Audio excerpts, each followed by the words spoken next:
All right, everybody. We're back. We're back in action. A couple days off dealing with a sick dog, but I'm happy to report that that little doggy is doing a little bit better today than he was yesterday. And that's all we can hope for. Just progress, continual improvement. And he's showing some definite improvement. So thank you so much to everybody who was totally understanding and supportive of me taking a couple days away.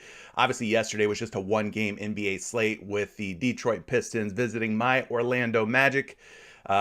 So not a lot to talk about yesterday anyways, but I'm sorry that I missed you guys back on Wednesday. But nonetheless, huge NBA slate today. We got 12 games to talk about. My name's CJ. If you've never been here before, hit the subscribe button, hit the like button, make sure notifications are turned on. I typically go live Monday through Friday talking about some NBA player props. So if you're into that sort of thing, this is the right channel, the right place to be.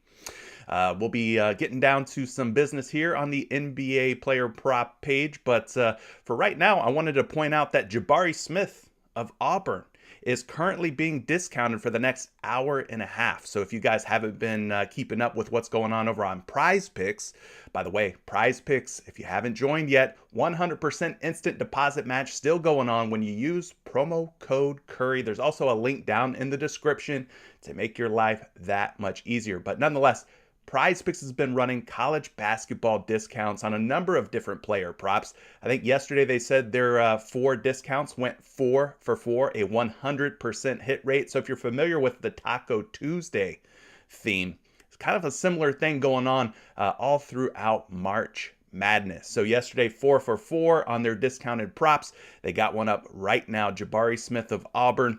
And just quickly clicking in here, you can see what he's done in his last 5 games. He's gone 5 for 5. He's covered this 25.5 PRA prop in 5 straight games. One of the best players in the nation.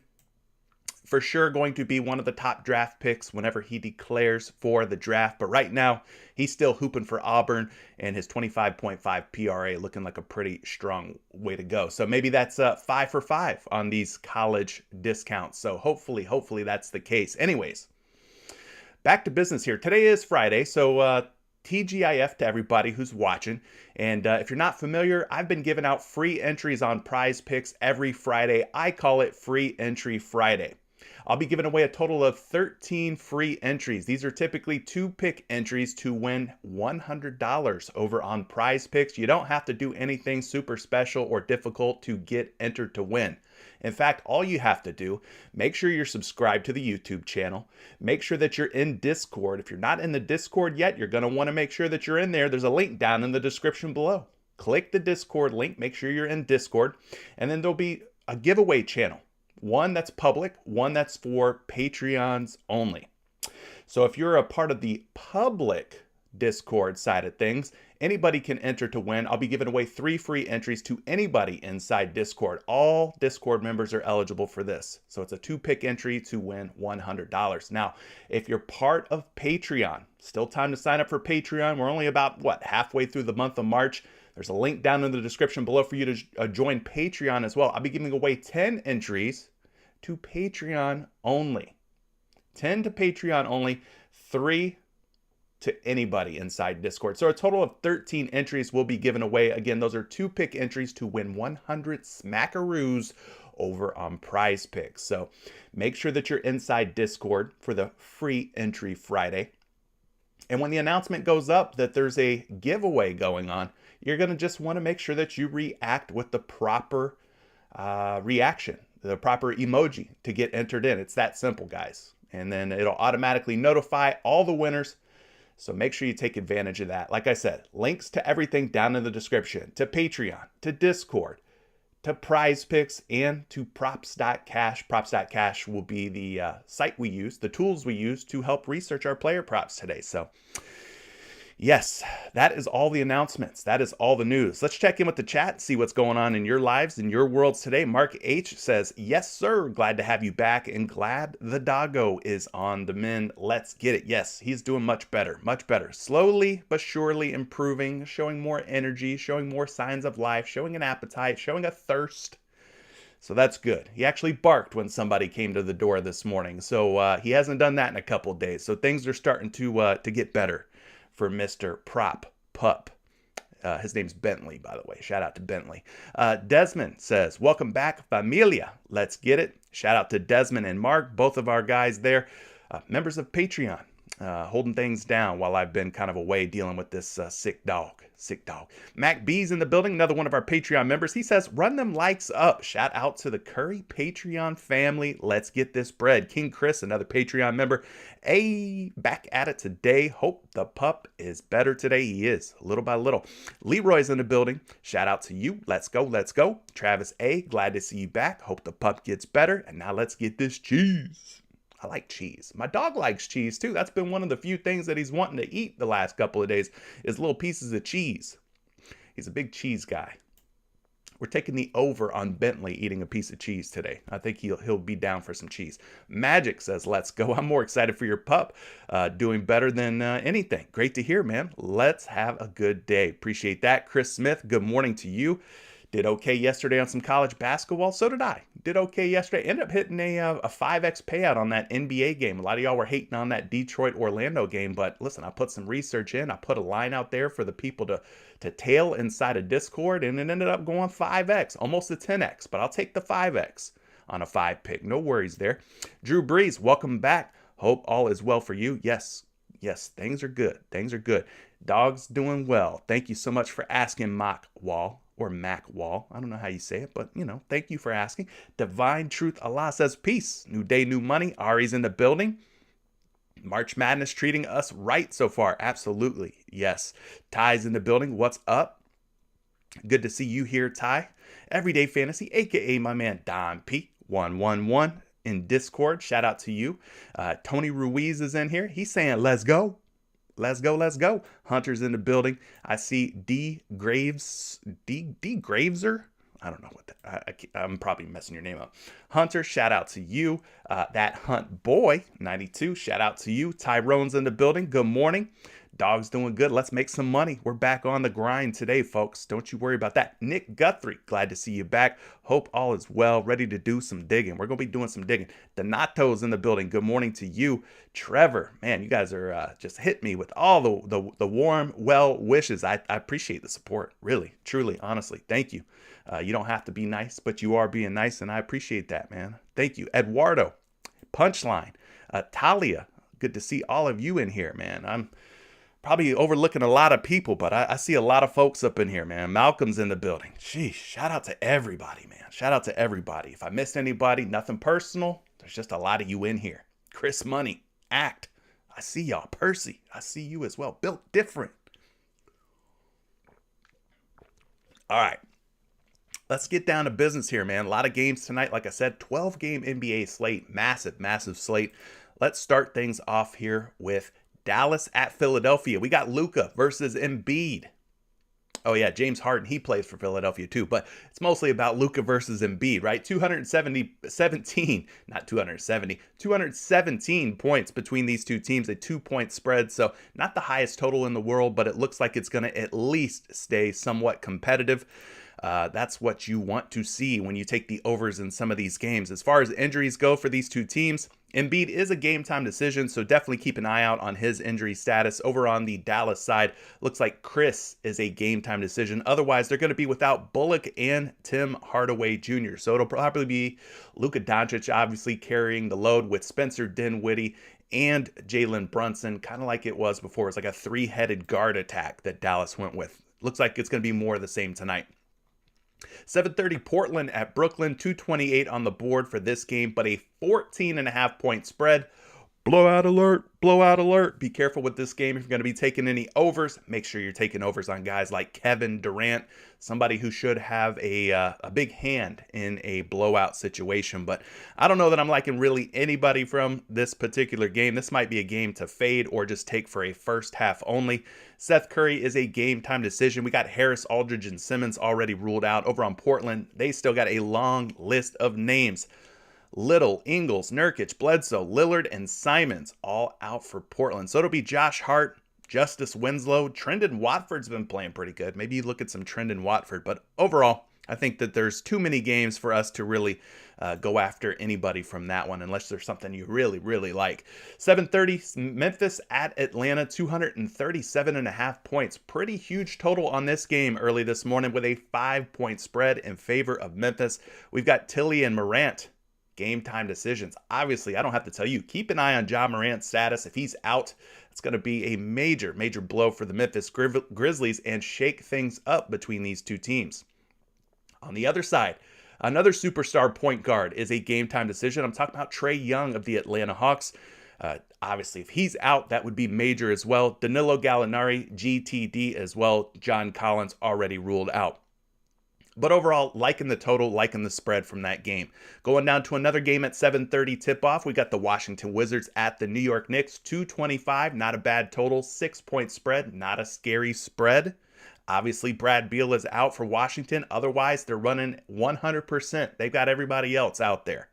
Neto, KCP, Kispert, Kuzma, and Porzingis is the projected starting lineup.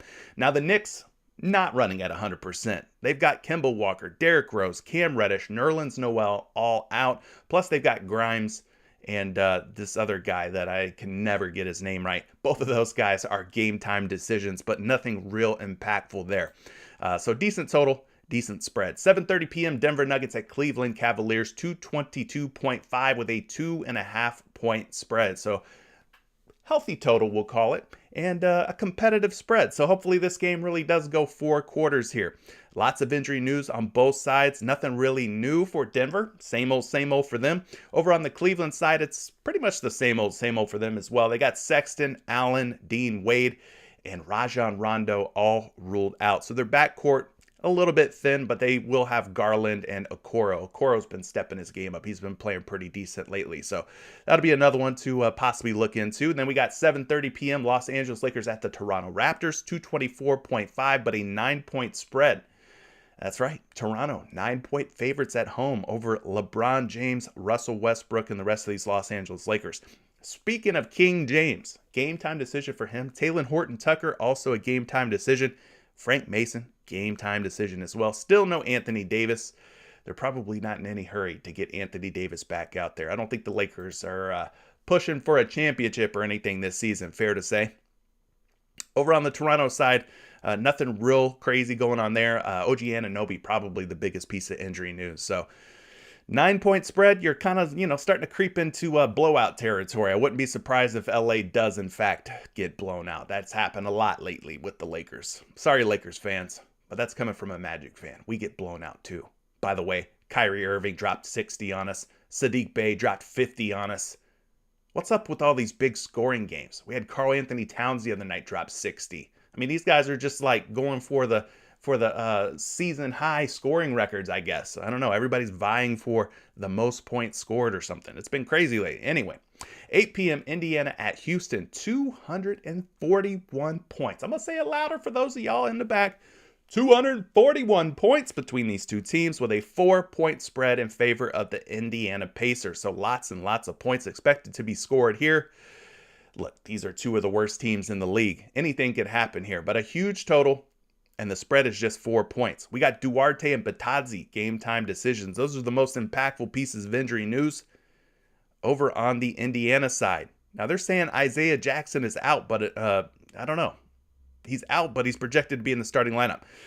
If he's out, I think he's truly out, then Batadze would probably start in his place if I were to guess. Over on the other side, Houston Rockets, Eric Gordon, game time decision. He's the biggest piece of injury news there. So that could be a fun one to target some overs on.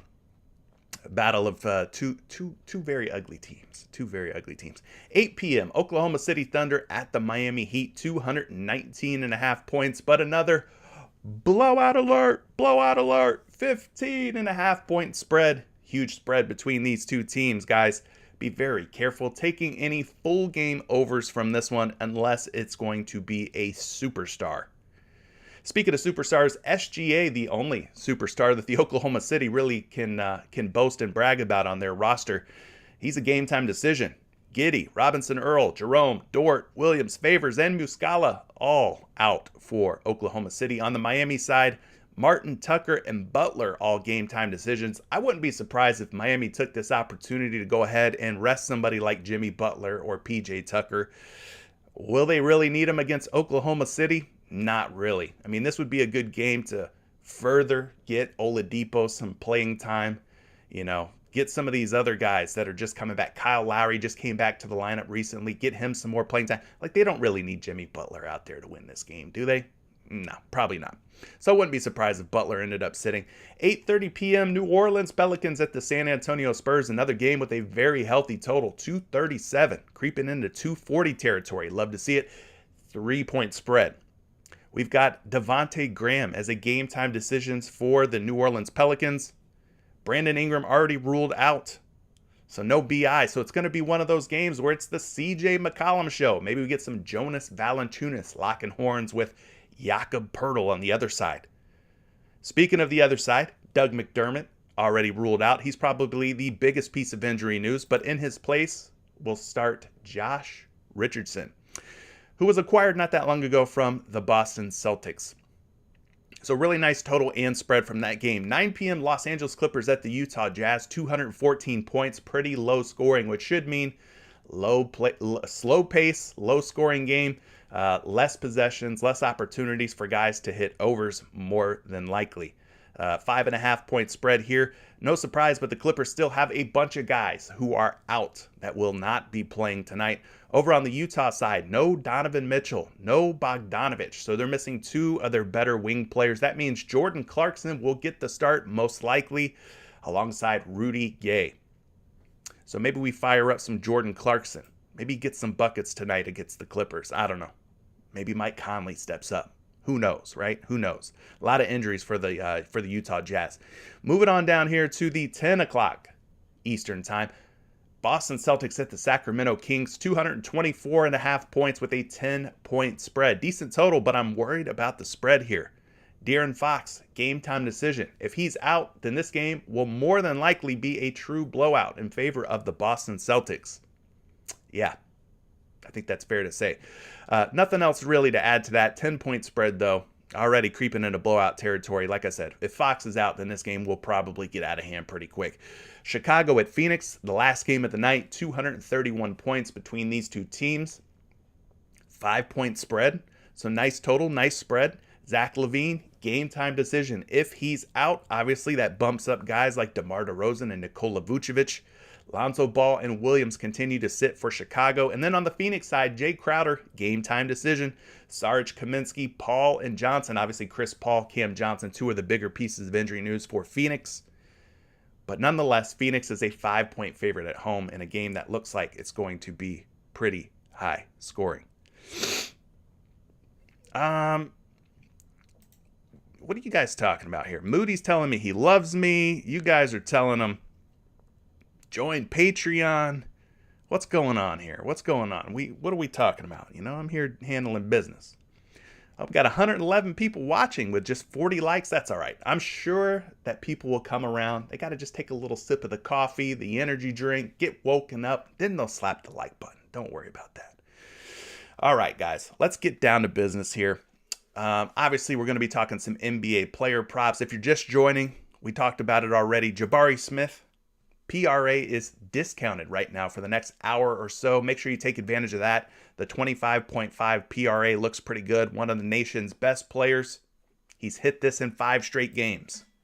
So it's not meant to be a free square, okay? There's a chance that it could still flop, but he looks like he's in a pretty good spot. So definitely go take advantage of that. And again, if you're just getting here, it's Free Entry Friday. I'll be giving away 13 two-picks to win $100 on PrizePicks. All you have to do is make sure that you're joined the Discord. Down in the description below, you will find a link to join Discord. All right, let's get into some player prop research here. We're going to be using Props.Cash.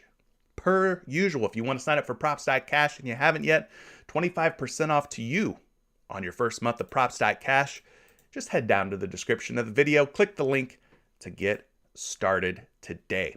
All right, take a look at the highest hit rates over the last 10 games in the points category. We got a number of different guys here. Spencer Dinwiddie, Darius Garland, DeJounte Murray, all hitting at an 80% hit rate. 80% hit rate for Dinwiddie, Garland, and Murray.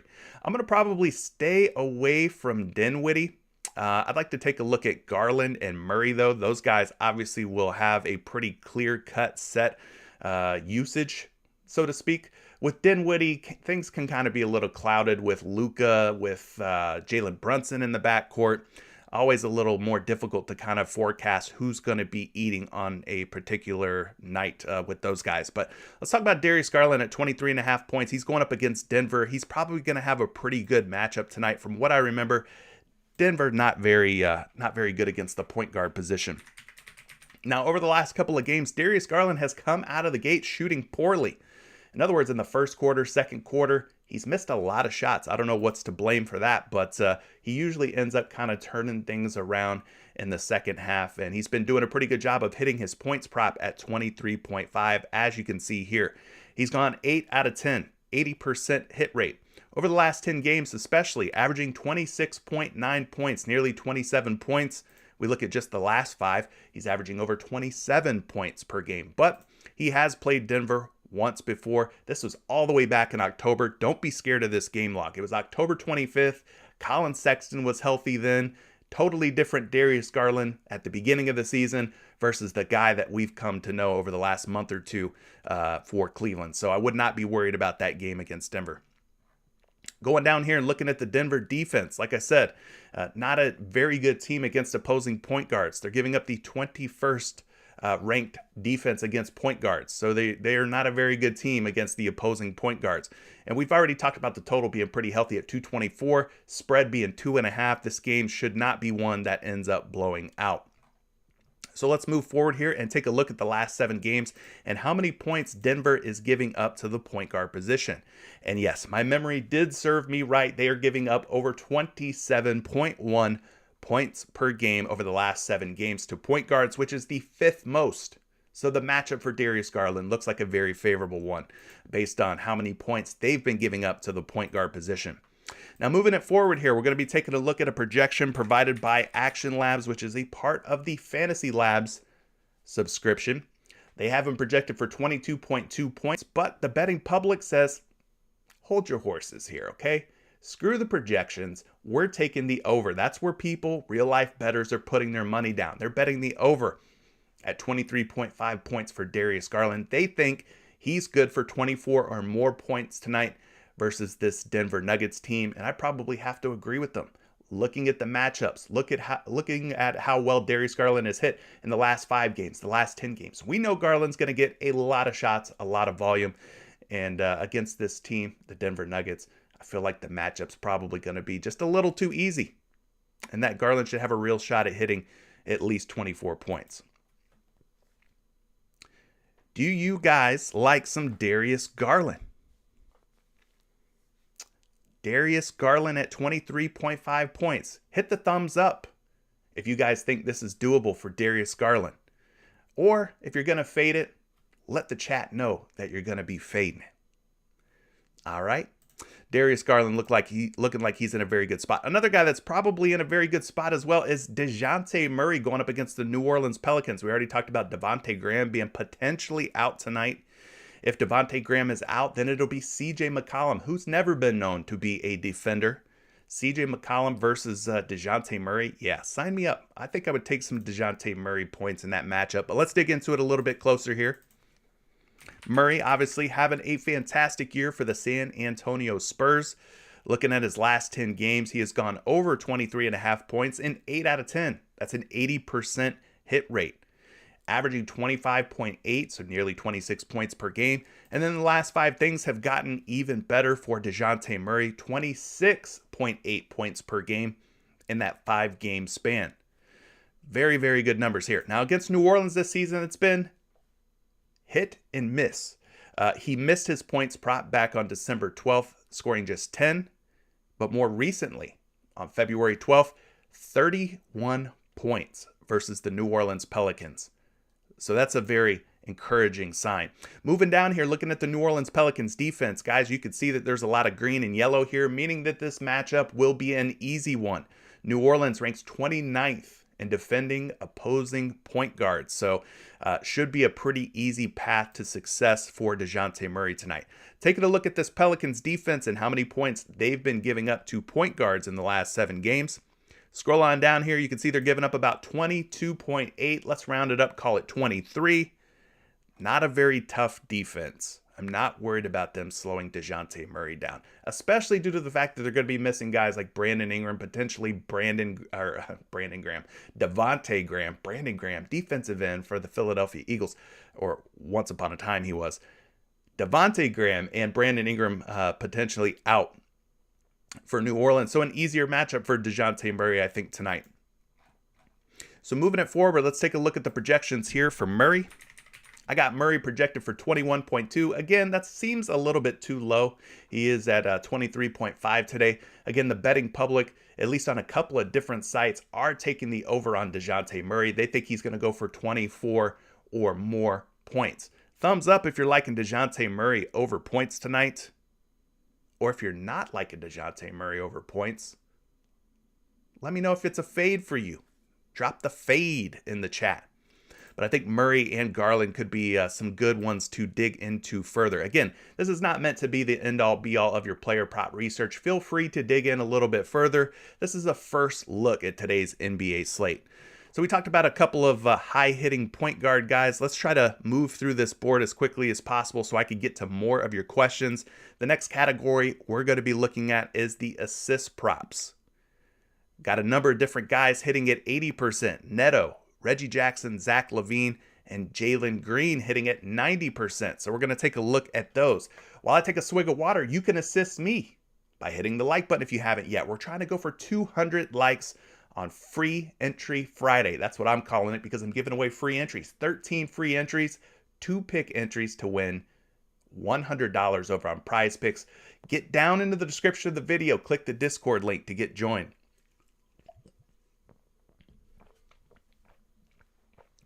All right, so we talked about Jalen Green at a 90% hit rate at 2.5 assists. He is not up on the PrizePicks board, so we cannot break him down any further. Zach LaVine is up on the board at 3.5 assists, but he's also questionable to play tonight versus Phoenix. So we're not sure if Zach LaVine's going to be in or out. Let's just go ahead and look at him anyway. Let's, in good faith, hope that Zach LaVine will play tonight. We'll pull LaVine up here at 3.5 assists and take a look at some of these numbers here.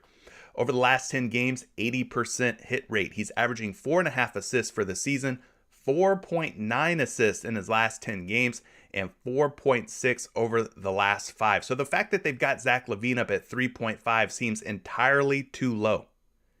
Entirely too low. What do you guys think? Maybe they're just putting it up there at 3.5 because they think that he won't play. Maybe because he's questionable, he's not up at 4.5. But 3.5 seems way too low today for whatever reason. Now, against Phoenix, they played each other. February 7th, Zach LaVine had 8 dimes against the Phoenix Suns just about a month ago, the last time these two teams met. Scrolling down here, you can see the Phoenix Suns second in total assists allowed. They rank first against shooting guards. Not too worried about that. Phoenix is dealing with a number of different injuries, so it should be a little bit of a easier time for Zach LaVine and company. Looking at both the point guard and shooting guard positions, let's go to the assists allowed in the last 7 games here.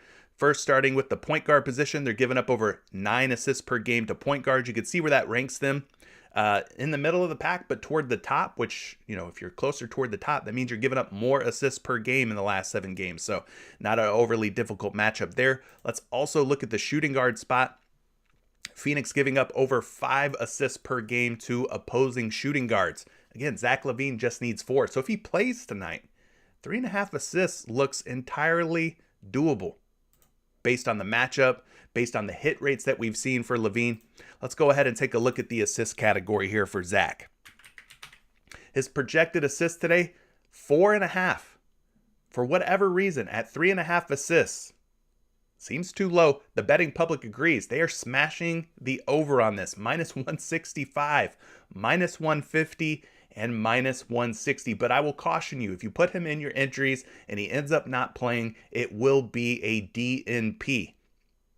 Meaning Your 5 pick, let's just say, will then turn into a 4 pick. Your 4 pick will turn into a 3 pick, and your 3 pick will turn into a 2 pick, and your 2 pick will be refunded if Zach LaVine ends up being a DNP. But at 3.5 assists, if he truly does go through with it and he truly does play tonight, it seems doable, right? And the betting public agrees. They're putting their money down heavy action on the over. Minus 165, minus 160.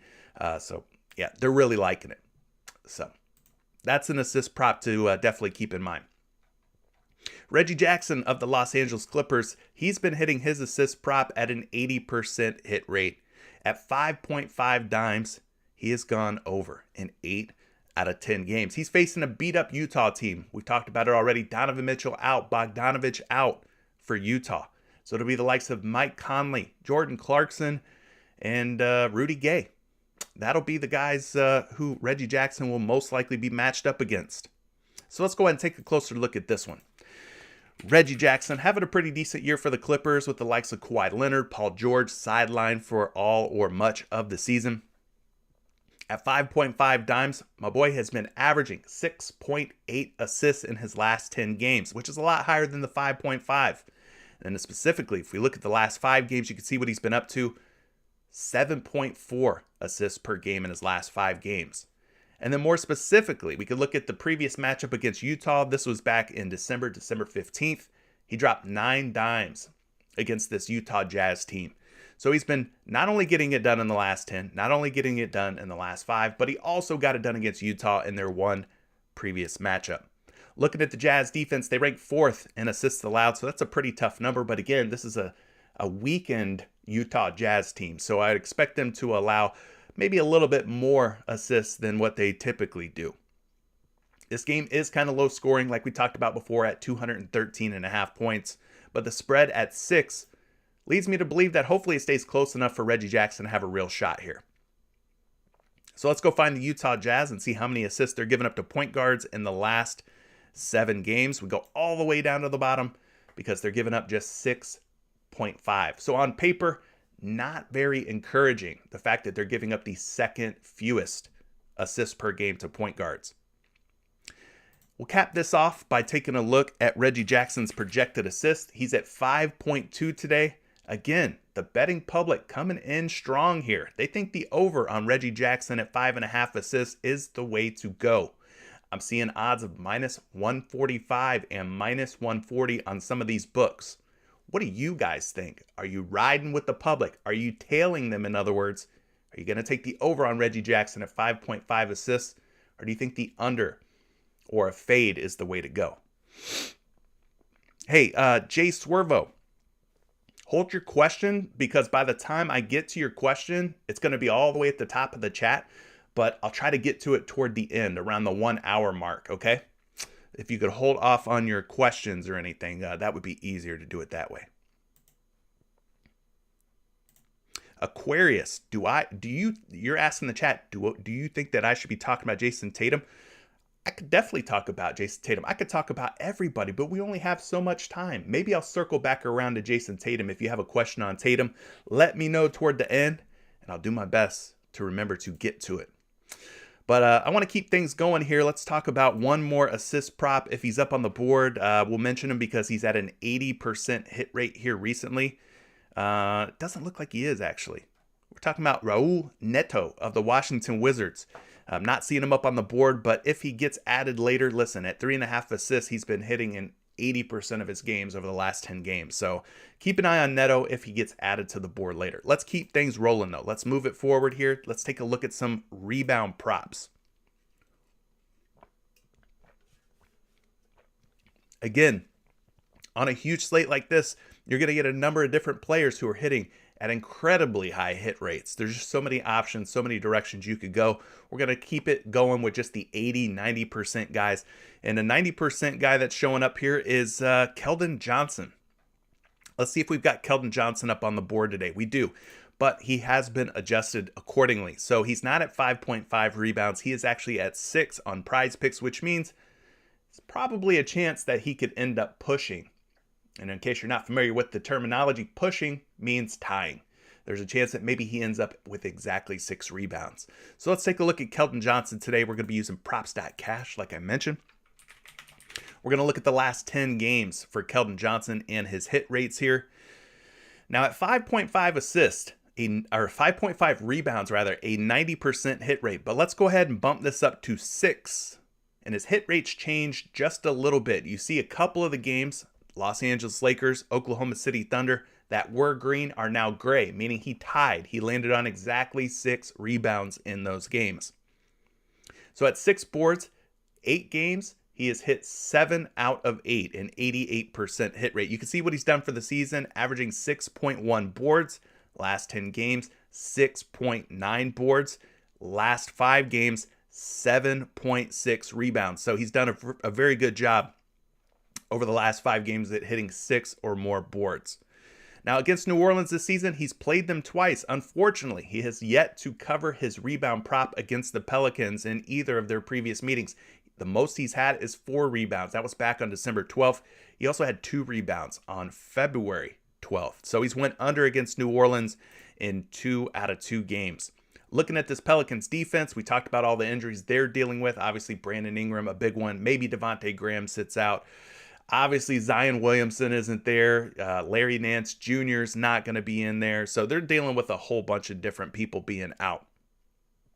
New Orleans does rank 3rd in total rebounds, 4th in offensive rebounds, and 4th in defensive rebounds. Pretty tough team on the boards. Let's go ahead and take a look here at Keldon Johnson's chances.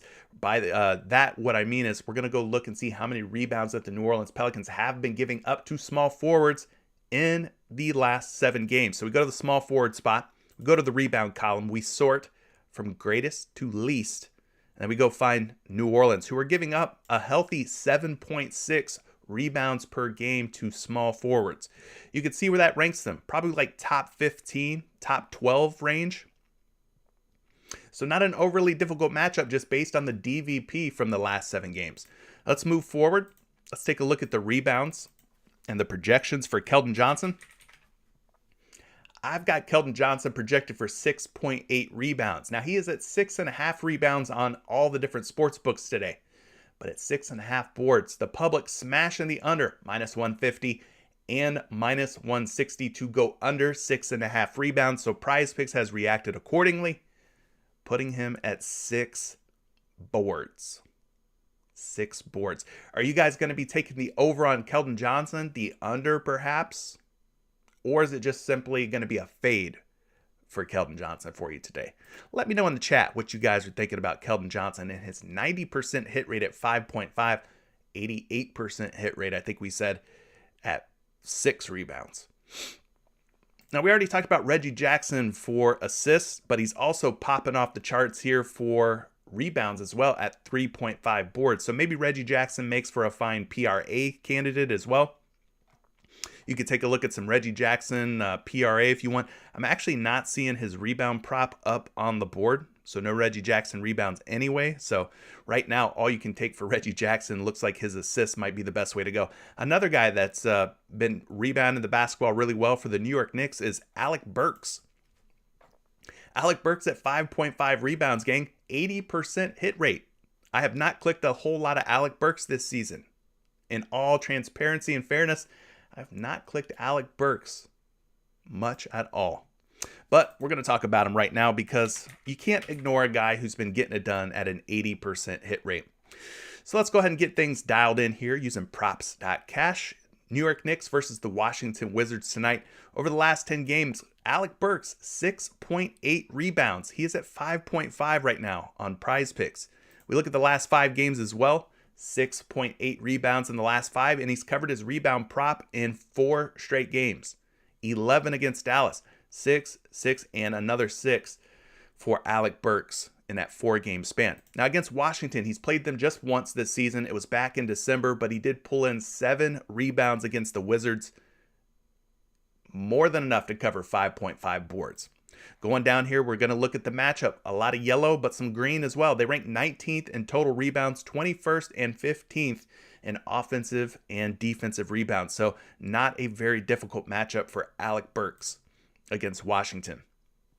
Taking a look at Burks, he's kind of operating as what? Shooting guard, small forward. It's hard to really put Burks into any particular category.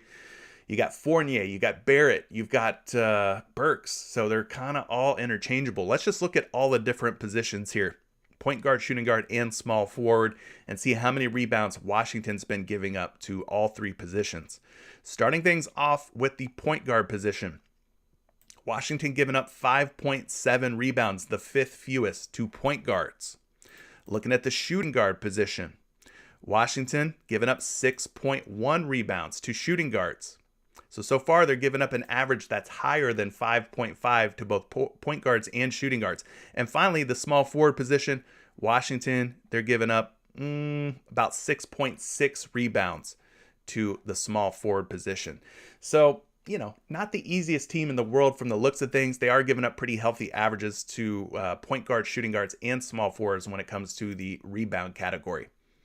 Now, last but not least, we're going to pull a projection up here for Alec Burks. Got him projected for 6.2 rebounds. This is another prop where the public is smashing the crap out of the over. At 5.5 boards, we're seeing odds at -140, -135. Are you guys riding with Alec Burks over 5.5 rebounds? Been getting it done quietly, but it's been getting it done, man. 80% hit rate on Alec Burks. There's a bunch of other guys hitting at 70%. Scotty Barnes of the Raptors, DeMar DeRozan of the Bulls, and DeJounte Murray, all hitting at 70%. Let's go ahead, move it forward here. We've talked some points, we've talked some assists, we've talked some rebounds. Now we're going to discuss some PRA. That's what happens when you combine the points, the rebounds, and the assists together. One guy that's really standing out is Ayo Dosunmu of the Chicago Bulls at 16.5 PRA. He's been getting the job done here in 80% of his games. I'd probably like him a bit more if Zach LaVine is ruled out. So this might be one of those plays. If LaVine's out, then you play some Dosunmu at 16.5 PRA. But at an 80% hit rate, again, we can't ignore him. I know he's not the sexiest name on the board on a huge 12-game NBA slate, but we cannot deny his ability to go over 16.5 PRA. He's shown a very good ability to do so. So let's talk about it. 16.5 PRA, covered this in 8 out of 10 games, and 80% hit rate for Dosunmu. He's averaging 18.6 PRA in his last 10 games. In the last 5 specifically, 18.8. He's gone 4 out of 5, and 80% hit rate. Now, the team that he should have probably covered against was Sacramento. Ended up with just 10 PRA. So it's never a give me. It's never a sure thing. Now, against Phoenix, the last time that he played the Suns, he ended up with just 4 PRA there. Not very confident invoking, right? Going down here, looking at the matchup, we know Phoenix dealing with a plethora of different injured players. They are giving up the 6th most points, 17th in rebounds allowed, and 2nd in assists allowed. So kind of a tough team overall. Taking a look at the point guard and shooting guard spot, we're going to pull up the Phoenix Suns. Let's go ahead and sort by team name. They're giving up about 18 points, about 6 rebounds. It's already 24 PRA plus 9 assists. Talking about 33 PRA allowed to point guards. This guy needs 17. So again, if Zach LaVine is out, I like his chances to go up. If it's up, then it's up when covering 16.5. Looking at what they do against shooting guards, we'll look at the shooting guard spot as well. They're giving up about 21 points, about 5 rebounds. That's 26, plus another 5 assists. That's like 31 PRA. So I think he would be in a pretty decent spot. Again, for me, it's probably only going to be a play if Zach LaVine does not lace up the sneaks and get out on the court tonight. Let's get you a projection, though, on Dosunmu here at 16.5 PRA. I got him projected for 18. Right now, the public, they're betting the under on this at -125. I think those lines would shift if LaVine ends up getting ruled out, though. I'd expect more people to take the over. So there you go. Dosunmu, 80% hit rate on his PRA. Now, there's a number of different guys hitting at a 70% hit rate. DeJounte Murray, we've already talked about him being in play for his points. I think he was mentioned as a play for rebounds, probably a play for assists too. He's always in play for PRA, so we won't get into the weeds on DeJounte Murray. But maybe we should talk a little bit about Scottie Barnes. Scottie Barnes of the Toronto Raptors, who has been covering his 28.5 PRA in 70% of his last 10 games. So that's 7 for 10. Scottie Barnes going up against the Lakers tonight. We know the Lakers, not a very scary defense, not formidable whatsoever. So let's take a look at Scottie here using props.cash. Pull him up. Get everything dialed in real nicely. Now, right now, last 10 games, 31.8 PRA. Pretty strong average, nearly 32 PRA. Last 5 games, things have come down a little bit to 29.8. He's covered in 3 out of his last 5 games, 60%. Now, against the Lakers, he did have 35 PRA. This was March 14th, 4 days ago. 4 days ago, my boy hit 35 PRA, which is why I wanted to talk about him. So we know this Lakers defense, again, not a very scary team. So I think there's a chance that maybe Scottie Barnes can run it back against the Lakers. You look at their defensive metrics, their points allowed, rebounds allowed, assists allowed, and small forward defense. It's all green, and it's all good for Scottie Barnes. They rank 26th in points, 28th in rebounds allowed, and 27th in assists allowed, and just 26th against opposing small forwards. So lots of green for Scottie Barnes. I think he could be in a potentially very good spot. Now, looking at this Lakers defense, the PRA allowed to small forwards over 21 points, over 8 rebounds. So we're already looking at 29 PRA, which is all he needs tonight to hit the over. Plus, we sprinkle in 4 assists on top of that, and you're looking at about 33 PRA for a guy who needs just 29 to hit the over. So I think there's a path here for Scottie Barnes to potentially cover at just 18.5. I'm sorry, 28.5. He is projected for 27.6 PRA right now at 28.5. Not seeing any line movement, not seeing any overs or unders being taken for Scottie Barnes and his PRA just yet. But I think when that time comes later on in the day and that game gets closer and closer, you might start seeing some line movement. Hopefully it's, the public agrees and that the over on Scottie Barnes is the way that they put their money down. That would make us feel a little bit more confident. All right, let's move it forward here. We talked about a couple of different PRA options. Let's get into some three-point makes. I guess that would be the next prop category that we should discuss. Looking at the guys who've been taking, and not only taking, but making their three-pointers at a high clip. Spencer Dinwiddie is the king of the crop today. He is at the top of the list, but he's not up on the PrizePicks board from what I can see. I apologize. He is on the PrizePicks board, and he's up at 90% hit rate. So let's talk about Spencer Dinwiddie. I almost overlooked him, gang. Almost did it. Spencer Dinwiddie going up against the Philadelphia 76ers at 1.5 3-point makes. My man has hit this in 9 out of 10 games. So let's go ahead and pull him up here using props.cash, the top of the crop here. Spencer Dinwiddie in terms of 3-point makes. Lots of green, gang. Lots of green for Spencer Dinwiddie, which is what we like to see. Again, him, Luka Doncic, Jalen Brunson carrying this squad. It's like a 3-headed guard rotation. But yeah, Spencer Dinwiddie, pretty consistent over the last 10 games. 9 out of 10. He's averaging 2.4 3-point makes in those 10 games. 2.6, so his averages have actually shot up a little bit in the last 5 games. Now, versus Philadelphia this season, he has gone 1 for 3 at covering 1.5 3-point makes, but a lot of these games were from his time as a Washington Wizard. He is now with the Dallas Mavericks, obviously, so that's going to change the situation a little bit. I think he's got more of a green light, more of an opportunity to take threes on this Dallas Mavericks squad. In fact, let's take a closer look at how many threes he attempts over his last 10 games. 6, 4, 4, 9, 7. So he's floating right around about 6 3-point attempts in his last 5 games, around 5 3-point attempts in his last 10 games. So we can expect probably about 5 to 6 threes to be taken by Dinwiddie tonight.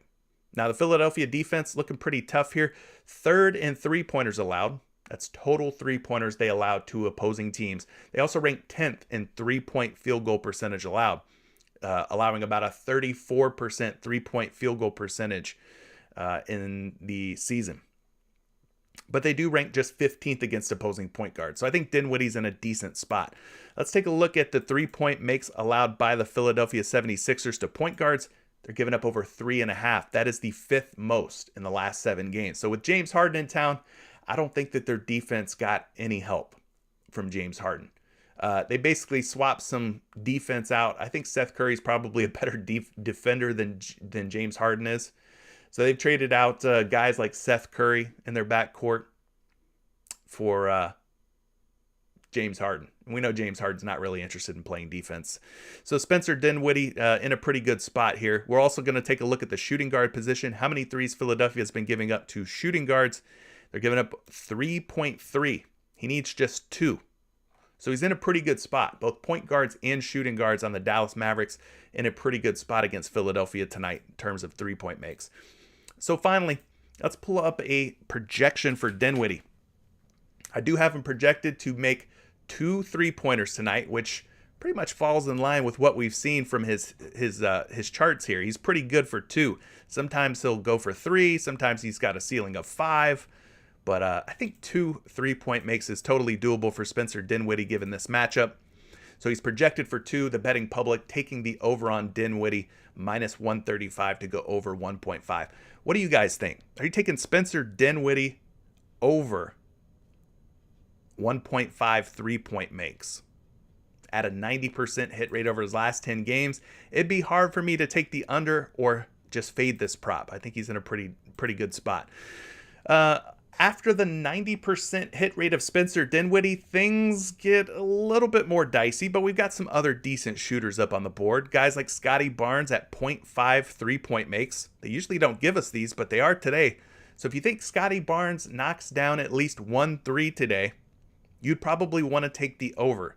He has hit at least 1 3 in 7 out of his last 10 games. I won't talk about that one a whole lot. I don't like those props that are 0.5s, but if you're a gambler, if you want to roll the dice and you think Scotty Barnes can go ahead and knock down at least 1 3 against the Lakers, I mean, the last time he played the Lakers, he did make 1. He's made at least 1 in 4 straight games, so maybe you take a shot on Scotty Barnes over 0.5 3-point makes. Another guy that's up on the board that's been getting the job done, well, he's not up on the PrizePicks board, but he's up on the props.cash board. Kentavious Caldwell-Pope of the Wizards, 70% hit rate for him. Corey Kispert, his backcourt mate, who's also been hitting at a 70% hit rate at 1.5 3-point makes. Keep an eye on those Wizards. If they end up adding them to the board, you might want to take a look at those guys. And then Evan Fournier of the New York Knicks, another guy who's not up on PrizePicks right now at 2.5 3-point makes, but he's been getting the job done as well. 70% hit rate for Evan Fournier. All right, so those are some other guys to possibly take a look at if they get added later. In terms of free throw makes, I don't have any data to pull up using props.cash, unfortunately, but you know my stance on these free throw makes. You're going to want high usage guys, meaning guys who are going to get a lot of touches. Who's going to have the basketball in their hands? Who's going to be ball dominant? Obviously, a guy like Luka Doncic probably fits the bill. James Harden, Tyrese Halliburton, DeJounte Murray, probably going to be a high usage guy. Devin Booker, especially without Chris Paul. DeMar DeRozan, especially if Zach LaVine ends up getting ruled out. So those are some high usage guys to have your eye out on. You want those guys that are going to be the designated technical free throw shooters for their teams. So if there's a technical foul called, who's going to be the guy that steps up to the free throw line and shoots those foul shots? That's something to keep in mind. Also, late game situations, when the intentional fouls start coming out in a close game, which player is that team going to force the ball into their hands? So you could probably think that, Luka Doncic would be force-fed the basketball at the end of a game and get an opportunity to go to the free throw line and knock down a couple, right? And then when they get to the free throw line, you want a high percentage free throw shooter, obviously. We don't want guys who are going to step up to the line and brick. We want guys who are going to hit their free throws at a high clip. So you can dig into those a little bit more on your own. Let's talk about some blocks and steals. I do have some data on blocks and steals using props.cash, thankfully. So we'll go ahead and go to the steals and blocks. We're looking at the last 10 games. Let's see if any of these guys stand out for their stocks. Steals plus blocks. Steals plus blocks. Devin Booker's at 1.5. He's hit this in 90% of his games.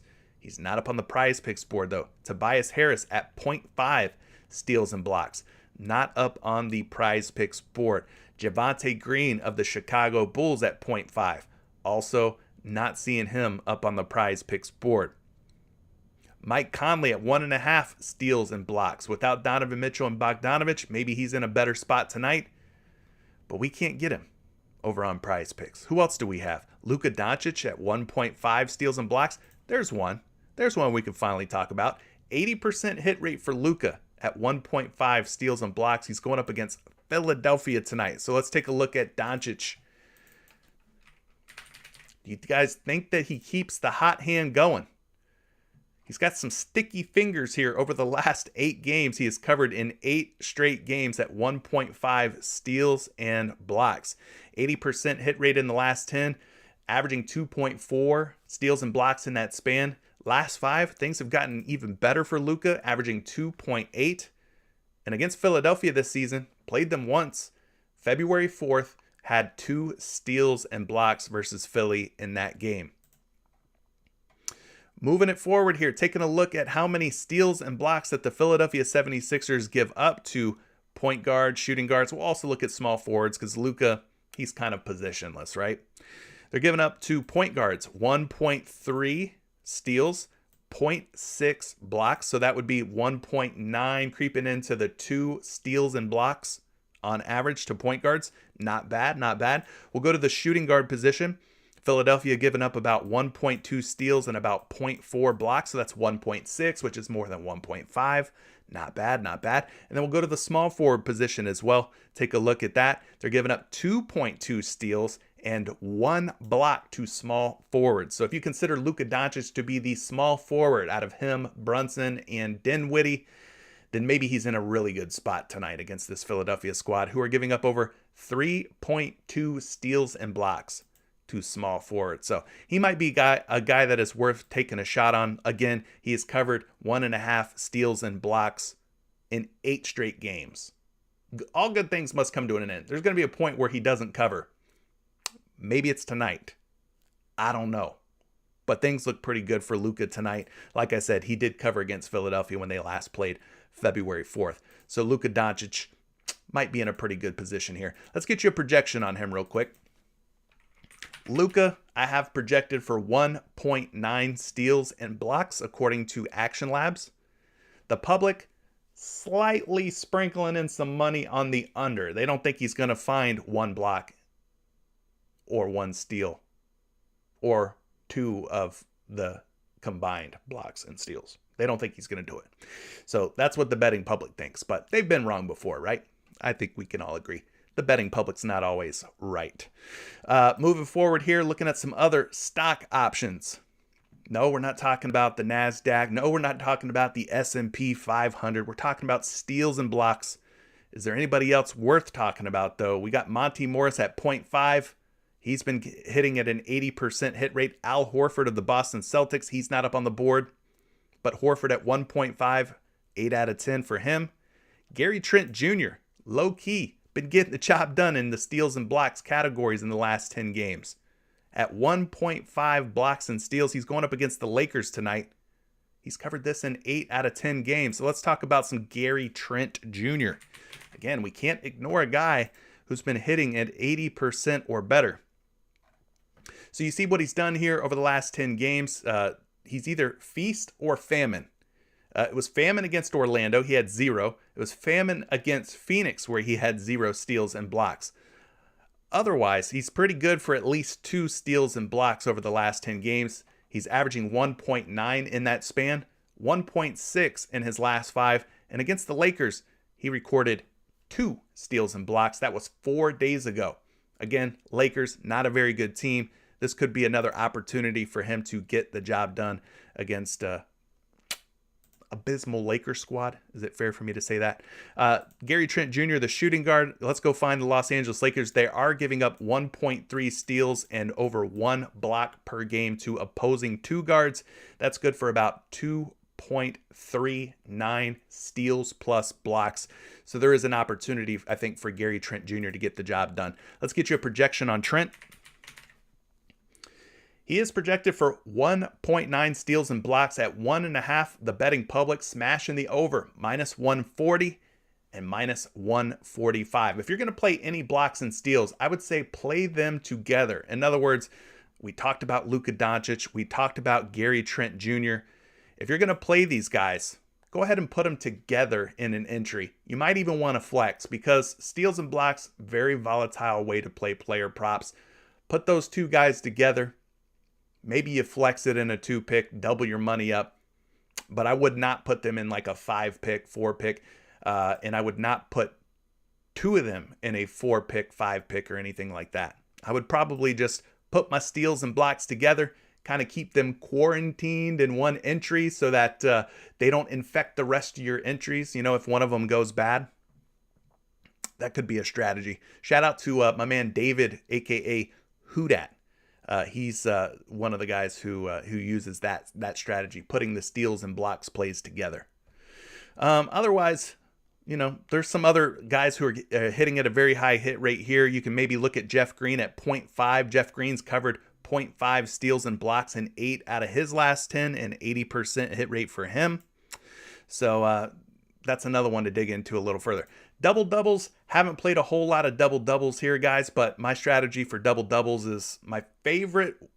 Well, hold on a second. We've actually got 2 double doubles up here for DeAndre Ayton. So he's been double posted for a double double for whatever reason. I'm sure that's a mistake. But anyway, my favorite double-double players are the guys who have triple-double potential. So a guy like James Harden has 3 lanes, 3 paths to reach a double-double, right? We know he can get it done for points. Hey, there goes DeAndre Ayton. He just disappeared. Somebody's must be watching or listening. Are you out there? Somebody's listening. Anyway, a guy like James Harden's got 3 lanes, 3 paths to a double-double, right? He's a points threat. He's a rebounds threat. And he's an assist threat. So he would be like one of my favorite double-double plays because he's got 3 different ways that he can get a double-double. He can hit 10 points and 10 rebounds. He can hit at least 10 points and 10 assists, right? So that's kind of the way that I like to look at those. You can also find some value on these double-doubles. For example, Julius Randle, pretty much a given that he's going to get at least 10 points. The real question is, will Julius Randle get 10 rebounds? Well, you could go take a look at Julius Randle's rebound prop today. He's at 9.5.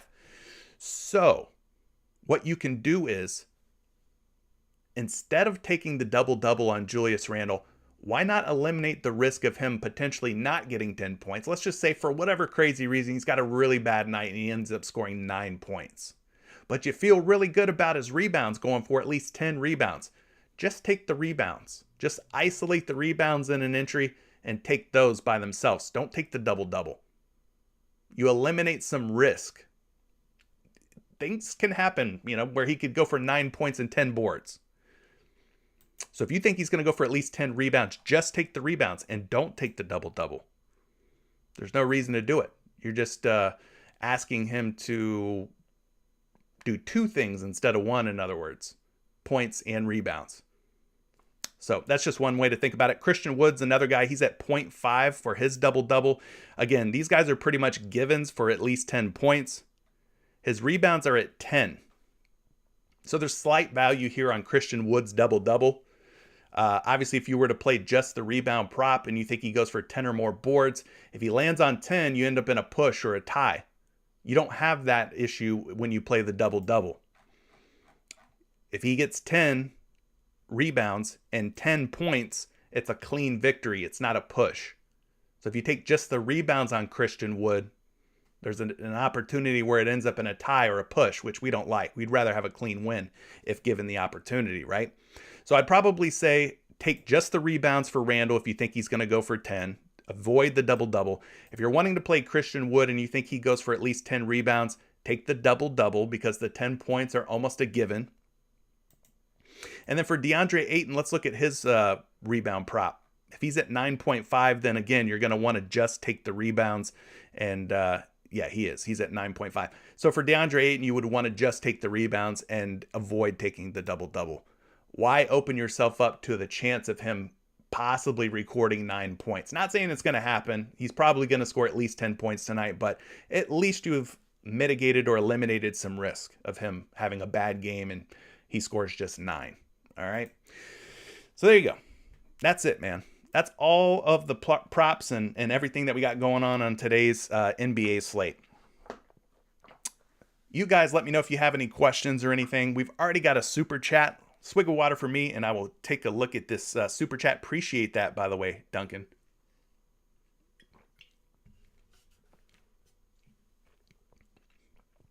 So Duncan left a super chat for us talking about Rudy Gobert's rebounds. He said there's good juice on it and good value for us on PrizePicks. So let's start by looking at that real quick. Rudy Gobert just came off of a game, I think it was against Vucevic, where he ended up crushing the boards at 13 or something or he was at 12.5. He needed 13. So let's talk about Rudy Gobert real quick. Let's pull him up on props.cash because we're going to have a unique set of circumstances around Rudy Gobert tonight. What I mean by that is two of the main pieces for the Utah Jazz will be out tonight. Now, props.cash makes this kind of easy for you to take a look at. Let's see what happens when we remove Bojan Bogdanovic and we remove Donovan Mitchell. Is there any game logs with both? No, it's never happened before. Okay. Never happened this season with Bogdanovic and Mitchell both being out. So what you can do then, you could just isolate Bogdanovic. So we're looking at Rudy Gobert's rebounds. He's at 13.5. Make sure we have everything dialed in properly. So without Bogdanovic this season, 3 games played by Rudy Gobert, he has covered his 13.5 rebound prop without Bog in 3 out of 3 games, going for 16, 14, and 20 rebounds in those games. Now we can also see how he's done without Donovan Mitchell in the lineup. So we'll take Bogdanovic away and we'll put Mitchell, and then we'll dial this in to 13.5. And you can see in 6 games without Donovan Mitchell this season, Gobert has covered 13.5 rebounds in 4 out of 6, a 67% hit rate. There have been no games, like I mentioned before, no games this season where Gobert's played without Mitchell and Bogdanovic both out. So this will be a first time for Gobert tonight. But pretty good hit rates when Bogdanovic is out or just Mitchell is out. He's done a pretty good job at rebounding the basketball. Let's put these guys back in. Let's just go take a look at how he's done against the Clippers this season. At 13.5 rebounds, he had 17 against the Clippers the last time he played them, which was December 15th. So he easily went over 13.5.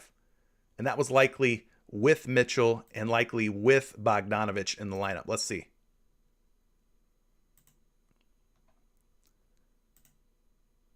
Yeah, Mitchell and Bogdanovic were both in for that game, and he pulled in 17 boards against the Clippers. So, yeah, I think Gobert's probably in a pretty good spot. He's probably worth playing. Are they at home or away? They're at home.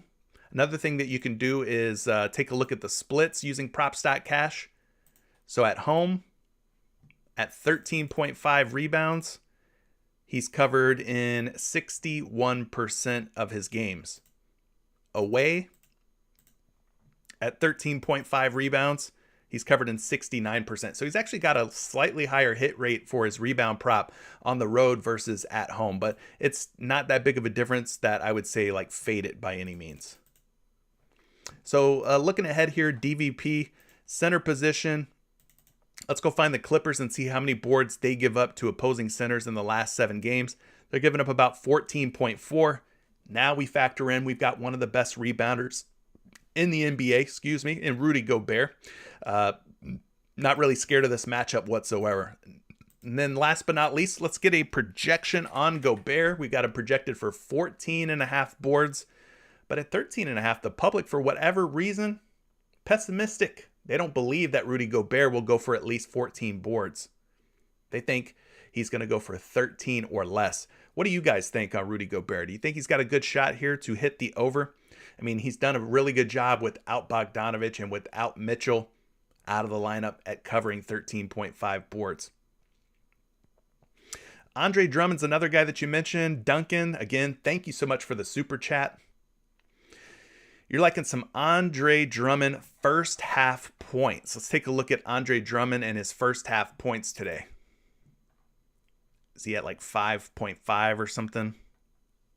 Yeah, he is. He's at 5.5. Let's open this up here. You can see what he's done. 4 out of the last 5 games, he's gone over.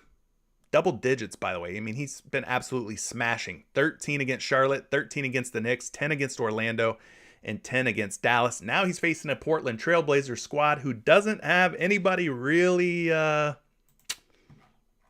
talented, we'll say, at the center spot. Portland, over the last 7 games against opposing centers, they're giving up a pretty healthy amount of points here. 28.1 points, which is the 7th most. So to say that this is a favorable matchup for Andre Drummond might be an understatement. But yeah, he's 4 for his last 5. We can even take a look at his last 10 by using StatMuse. So we'll go Andre Drummond first half points logs. StatMuse, by the way, guys, totally free for you to use. Totally free. So we've talked about him going 4 out of his last 5. That's an 80% hit rate. We go back to the games 6 through 10. 1, 2, 3, 4, 5, 6. He's covered in 1, 2, 3, 4. So overall, man, he's done a pretty good job. He's 8 out of his last 10 at covering 5.5 first half points. So I don't see any issues with you taking Andre Drummond over 5.5 first half points. And then you're talking about Nikola Jokic for first half points. Where's he at today? Like 15.5 sounds about right. Oh, he's only at 12.5. That's actually pretty low. I was expecting him to be a bit higher than 12.5. Looking at his last 5 games, he has gone over 12.5 points in 5 straight. Pretty easily, too. 24, 16, 17, 13 was a little bit of a sweat, but of course that was against Joel Embiid, one of the best centers, if not the best center in the league. And then 17th against Washington. So, yeah, 4 out of his last 5 games, he's crushed. 5 out of 5, he is covered. So 100% hit rate in the last 5. You can take a look at games 6 through 10 again by using StatMuse. So we'll go Nikola Jokic first half points logs. And 13 or more points is the magic number. So he's gone over in 1, 2, 3, 4, 5, 6, 7, 8 straight games. And 8 out of his last 10 overall. And 10 out of his last 12. So very high hit rates for him covering 12.5 points. This number seems pretty low. You can also take it a step further by going versus Cleveland. And he has played Cleveland just once. It was way back in October at the beginning of the season, October 25th. He ended up playing 17 first half minutes and scored 15 first half points against the Cavaliers in that game. So, yeah, I don't mind you taking a shot on Nikola Jokic over 12.5 first half points either. Again, guys, if you are not in my Discord yet, go ahead and join the Discord down in the description below. Why would you want to do that? Well, I'm giving away a total of 13 free entries on PrizePicks. These are typically 2-pick entries to win $100. 3 of those are available to anybody inside of Discord. The other 10 will be available to Patreon members only. So if you want to join Patreon, want to be a part of a winning community, link down in the description below. It's just $20 a month, one $10 2-pick power play, and the Patreon pays for itself. Okay, it's pretty simple. It's pretty affordable. It's pretty easy for you to pay off $20, one $10 2-pick power play, and it's paid for. Then you're free rolling for the rest of the month in Patreon. So links to Discord, to Patreon. Maybe you don't use props.cash. Maybe you've never played on PrizePicks before. Links to everything down in the description of this video. Again, Duncan, shout out to you, one of our Patreon members. Thank you so much for the super chat and the questions. Let's take a look at some of these other picks and these other plays that you guys are talking about. You guys are saying Fox is out. I don't know if he's out. I think he's a game time decision. He's questionable. So if you want to hold off on locking in any Sacramento Kings, it probably would be, advisable that you wait on some of this injury news. There is a ton of injury news pending. Taking a look at that news, let's see if I've got some updates for you guys. We'll go here. We'll go here. Let's see what's the latest. What's the scoop here? As of right now, some of the injury news to watch out for. We got Joel Embiid dealing with a back issue. He's questionable. LeBron James dealing with a knee injury is questionable. Ja Morant dealing with a back issue. He is on track to play. So it sounds like Ja Morant will play against Trae Young and the Atlanta Hawks. Speaking of Trae Young, he's dealing with a quad injury. He's questionable. De'Aaron Fox dealing with a hand injury is questionable. Jimmy Butler dealing with an ankle is questionable. SGA also dealing with an ankle injury of his own, questionable. Zach LaVine dealing with a knee. He is probable. So it sounds like we are going to get Zach LaVine. So that 3.5 assist prop that we talked about for LaVine might be in play. It sounds like he's going to play tonight. Devontae Graham, he's dealing with a hip issue, questionable. Danilo Gallinari dealing with a biceps issue, questionable. Seth Curry, ankle injury, questionable. Eric Gordon, illness is questionable. Jay Crowder, groin, questionable. And PJ Tucker, knee is questionable. So that is the latest injury news that I have for you guys. Lots and lots of stuff that is pending that could be potentially impactful for today's NBA slate. So be careful. Don't go rushing into locking stuff in because you might end up regretting it later. I like to take the wait and see approach. You guys are saying fade the Time Lord, fade the Time Lord, fade Robert Williams. Okay, we could fade Robert Williams.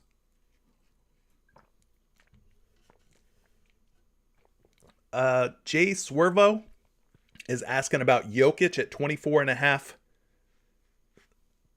points or his first half points. We talked about his first half points. I think those look doable. Jokic, 10 out of his last 12. I think he was 8 out of his last 10.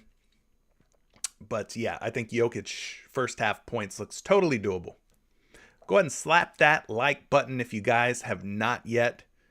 Appreciate all the likes. We're trying to get as many as we can on this Friday, free entry Friday. Just join the Discord down below to get entered in to win one of 13 free 2 picks to win $100 on PrizePicks. Giovanni's bringing up a good one. Bruce Brown PRA. My man Bruce Brown has been good to me lately. He's been making me some money in both his first half points. If his first half points are still at 5.5, I'm taking it. Ooh, they're at 6.5. They're at 6.5.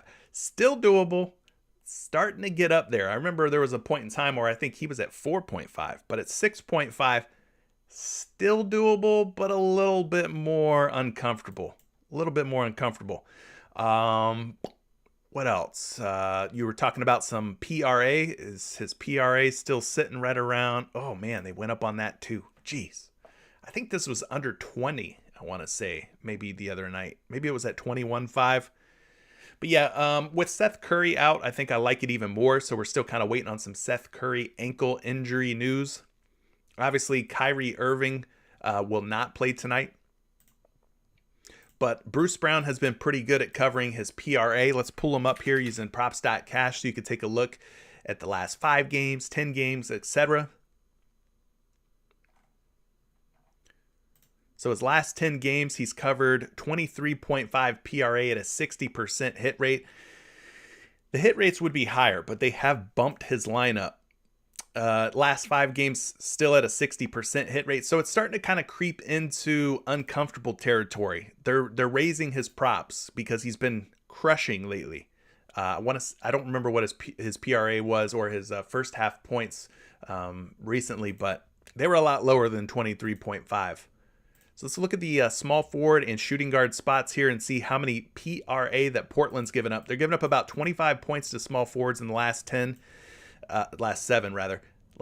25 points, 8 rebounds. So that's like 33 and then 3 assists. So like 36 PRA. So there's still a chance that, he could get the job done at 23.5. Let's look at the shooting guard spot as well.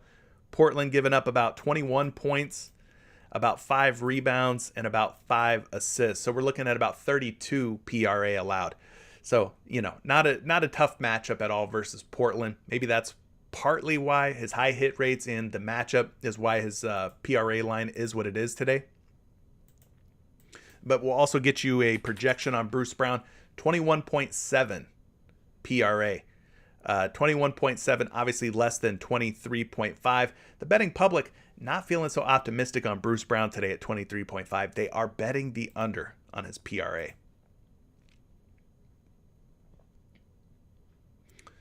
Jamie, thank you so much for the compliment. Appreciate that. I try to be as in depth as I can on some of this player prop research. Leave no stone unturned when you guys have questions. Leroy wants to know about Trendon Watford PRA. Trendon Watford PRA.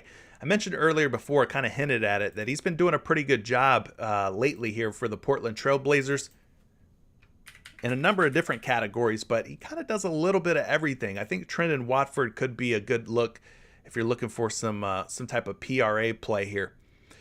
Over the last 10 games, 60% hit rate. But when you take these 3 games from middle to end of November out, and you look at what he's been doing here in the month of March, he's hitting 1, 2, 3, 4, 5, 6 out of 7.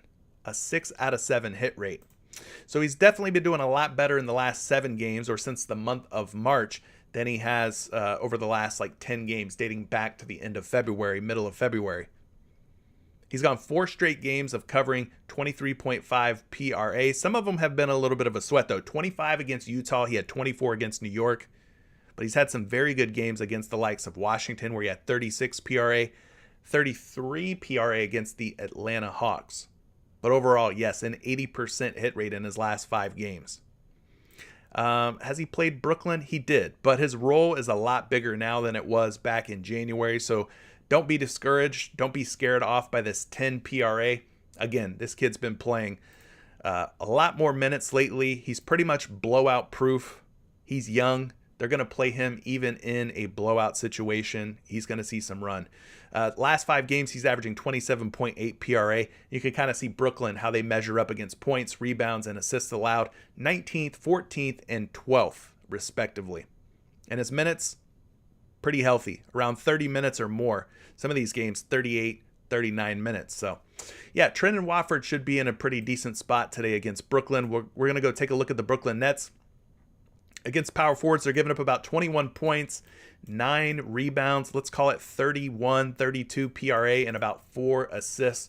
About 36 to 37 PRA type of defense here. So he needs just 24. They're giving up 36. Not a bad matchup. Looking at Watford's projected PRA, he's at 24.2. But the public not feeling so great about Trendon Watford's chances. They are taking the under, minus 120 betting favorite to stay under 23.5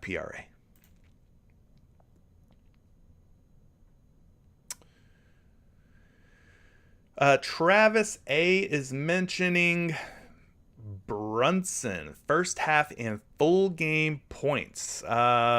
Yeah, Brunson seems kind of low at 15.5. I like Brunson or Dinwiddie better if a guy like Luka is out, or if Dinwiddie was out, I'd probably like Brunson a little bit more. But with this sort of 3-headed guard attack that Dallas has been using, I don't know that I'm all that on Jalen Brunson. It's just hard to kind of figure out who's going to eat on a particular night. But let's take a look real quick at Jalen Brunson's hit rate on his points at 15.5. Using PropStatCash, by the way, to do that.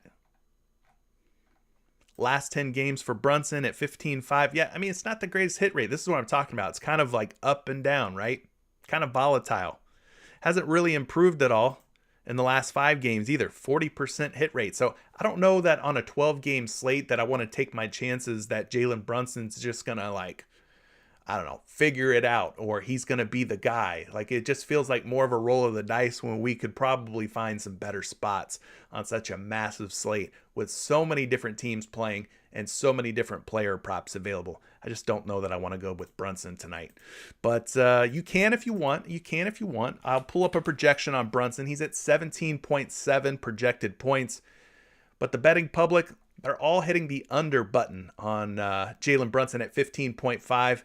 And he's as low as 14.5 on a site like PointsBet, meaning they think 14 to 15 points might be a realistic outcome for Brunson. So for me, I can't do it. I can't do Brunson. I think there's just better ways to go. Thank you, Oladapo Ajayi, for the compliment. Nice job as always. Thank you. Thank you. Yeah, Gobert's rebounds. See you guys talking about that one. Looked like he's in a pretty good spot. Bruce Brown, like I said, still doable, but I want to see Seth Curry ruled out before I feel too good about it. Magic says he thinks he's going to take some DeJounte Murray points, some Garland points with the current college basketball taco. By the way, guys, Jabari Smith's time is running out here. If you want Jabari Smith at 25.5 PRA, you better go get it now. There's about 6 minutes left. About 6 minutes left for you to take advantage of Jabari Smith PRA. I'll take a shot on Jabari Smith. I'll go ahead and put him with Darius Garland for points. All right, I'll do a little 2-pick. Feeling kind of good here about Garland and about Smith. What's the most they let you put on this? Is it 25, 20? 20? All right, let's max it out then. We'll call it $20. Boom. Locked it in.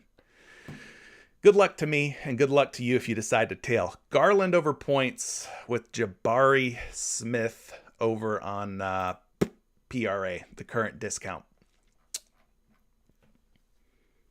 Yeah, it looks like it's a $20 maximum entry, Emerson. So,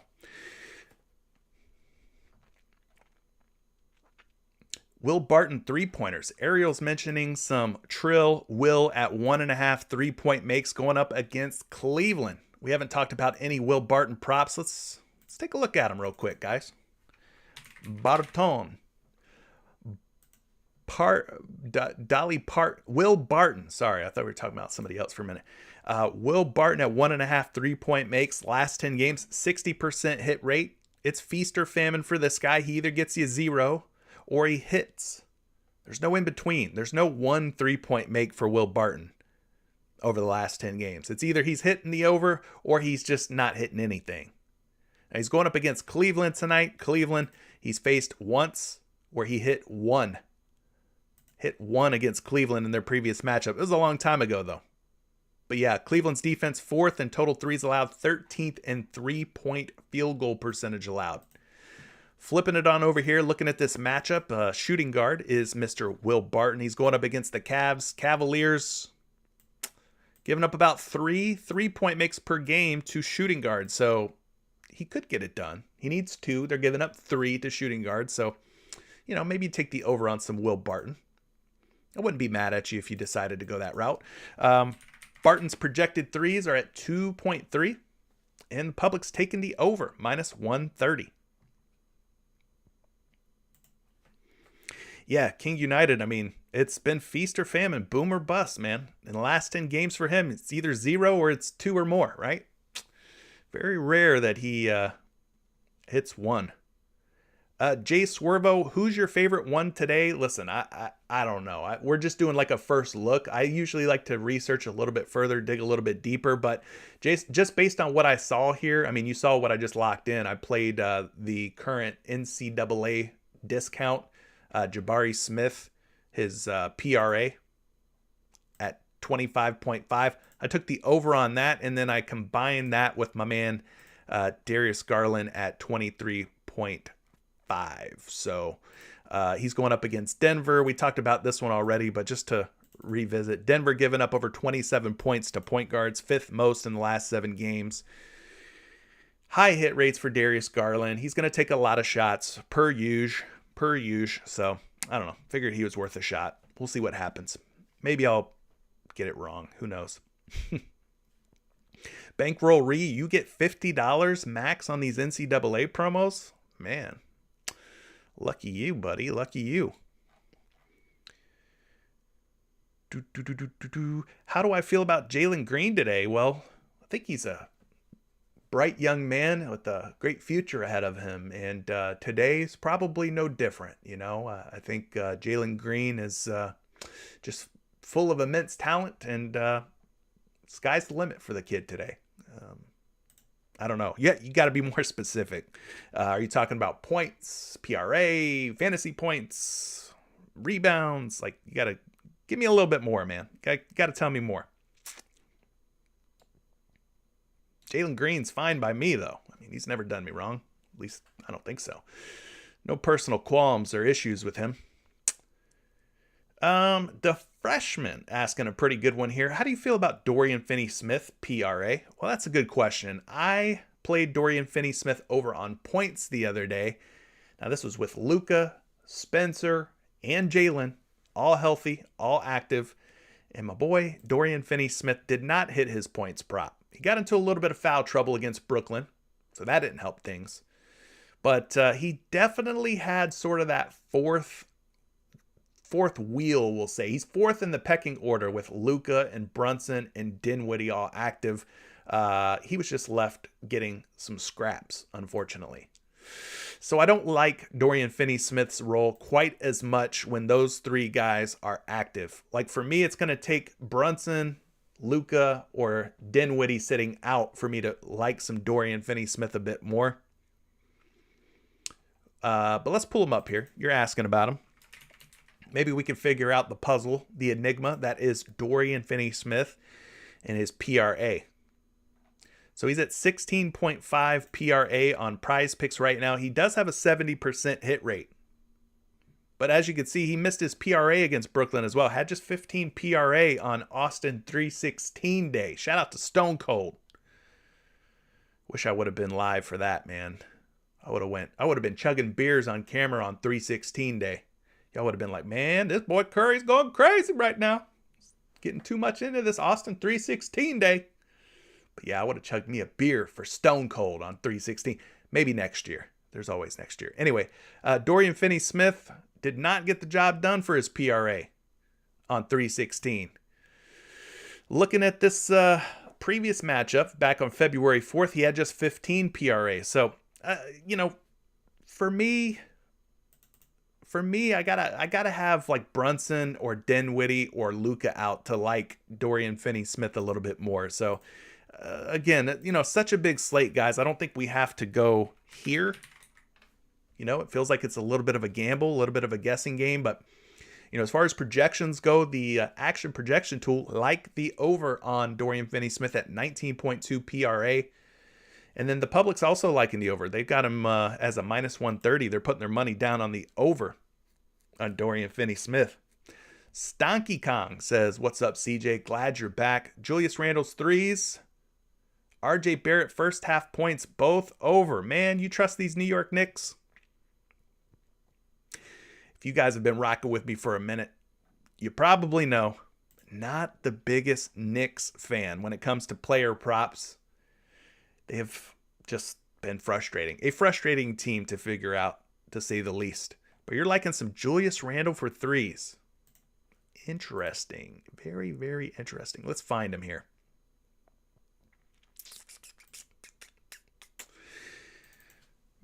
I can tell you this. Julius Randle does like to fall in love with sitting out there at the three-point line at times. He does sometimes play sort of passive, where he's camping the three, turns into a shooting guard. Even though he's 6'10" and can probably body most of the NBA players, he likes to sit out there and take step back three-pointers for whatever reason. Very frustrating, very frustrating. His last 5 games have been pretty good, though. He's gone 4 out of his last 5 at hitting 2 or more three-point makes. He had 8 threes against Sacramento. 3, 3, and 3. before finally crashing back down to earth against Portland on March 16th. But the public's taking the over for Julius Randle today against the Washington Wizards. They think he's going to go over. He played Washington once. It was December 23rd. He did not hit a three-pointer versus them in that game. Power forwards, Washington Wizards, they're giving up about 1.8 three-point makes in the last 7 games to the power forward position. Not some ungodly, crazy amount of threes given up like Oklahoma City, who's given up over 5 threes to opposing power forwards. So it's just an okay matchup. We look at the three-point shots made. The projections, rather. 1.9 projected threes. And the public is liking the over here. They're betting it up at minus 140 and minus 145. So again, I don't know if I have to go to Julius Randle for 1.5 3-point makes today. I just think that there's so many other options that why try to figure that out? You know, why beat your head against that wall when you don't have to? Deron Cheese. I like that last name, man. I wish my last name was Cheese instead of Curry. You know, we can't all be that lucky. But Gary Trent Jr. at 2.5 3-point makes. Deron Cheese. Or Darren. You know, maybe you're a Darren. Maybe you're not Deron, but I'm going to go with Deron. That sounds better. Deron Cheese. Gary Trent threes look good. Well, let's take a closer look at that, my friend. You think the threes look good? Who cares what you think? I'm just playing. But let's look at the numbers, right? That's what I mean. Over the last 10 games, Gary Trent Jr., just a 40% hit rate. 40% hit rate. Even the last 5 have not looked so great for Gary Trent Jr.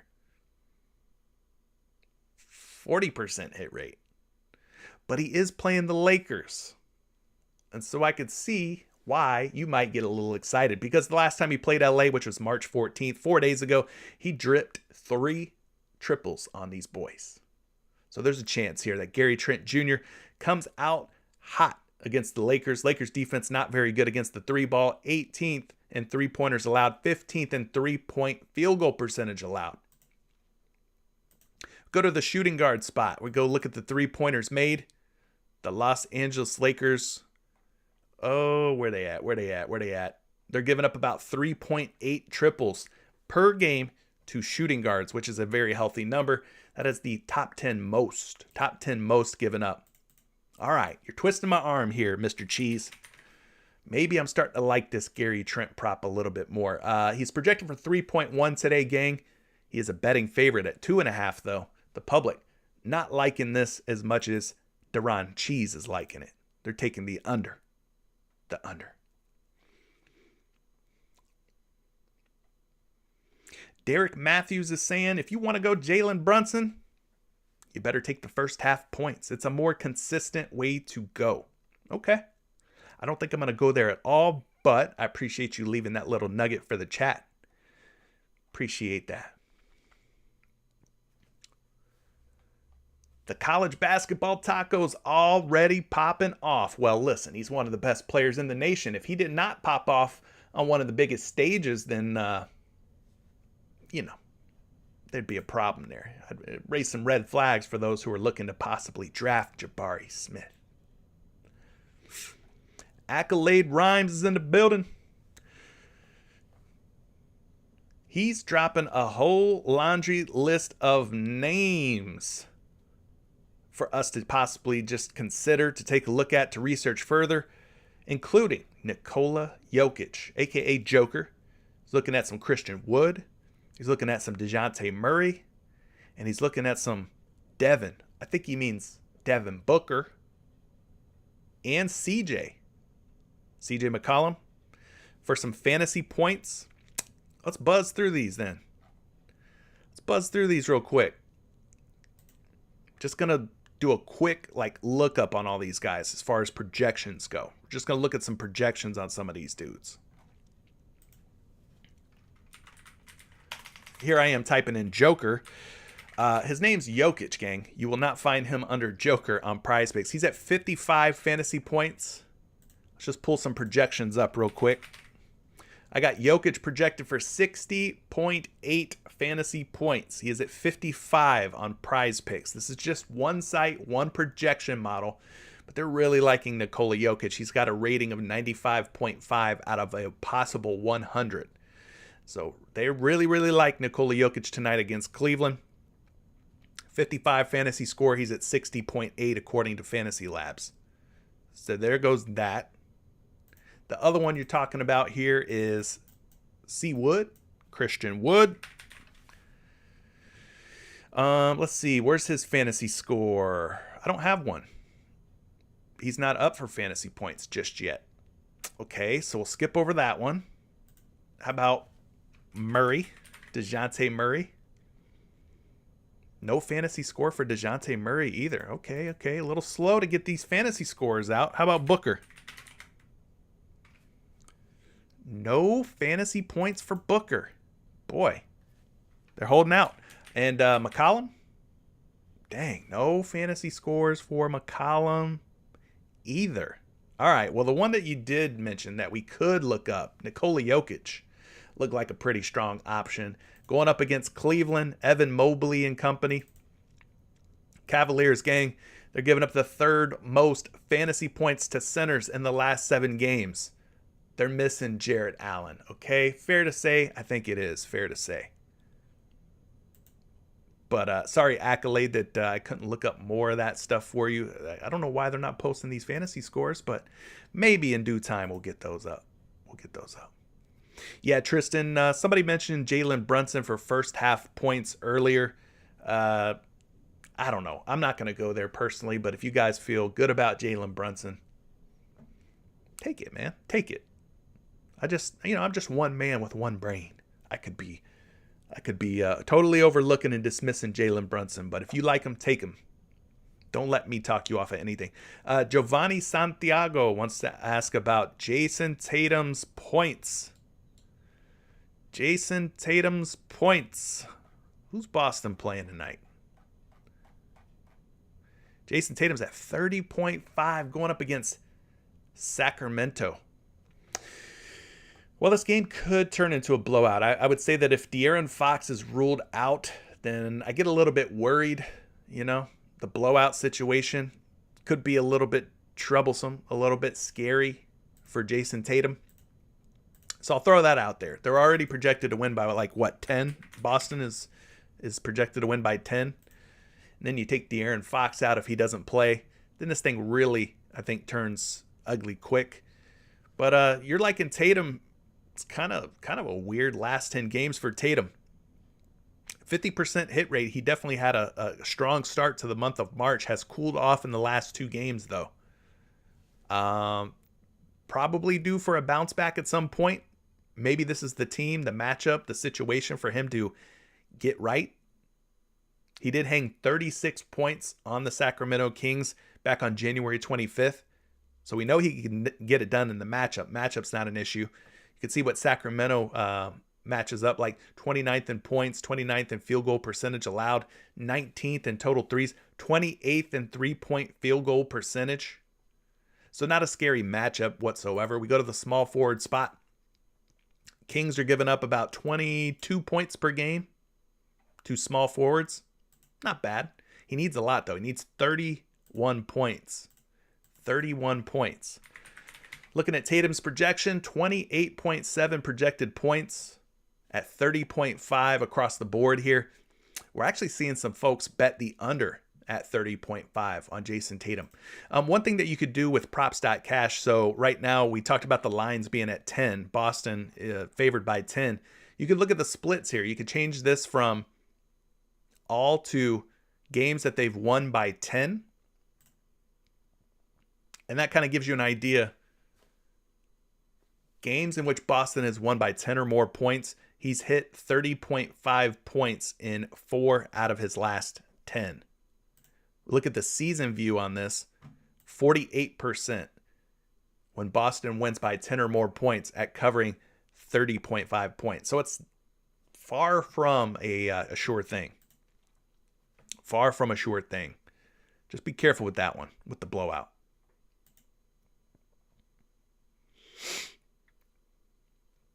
The GOAT, Jalen Green for PRA or points. Which one are you liking? I'm not liking any of them. I haven't looked at any of them. You're the one telling me about them, so I'm going to have to look at them. Let's look at Jalen Green. Jalen Green's at 23.5 PRA and 17.5 points. He has not come up on my radar. He has not been a player that I've clicked on or taken any of his props much at all, really, this season. I haven't taken a whole lot of Jalen Green. But you're asking about him, so let's look into him a little bit. Maybe we can figure out the puzzle that is Jalen Green.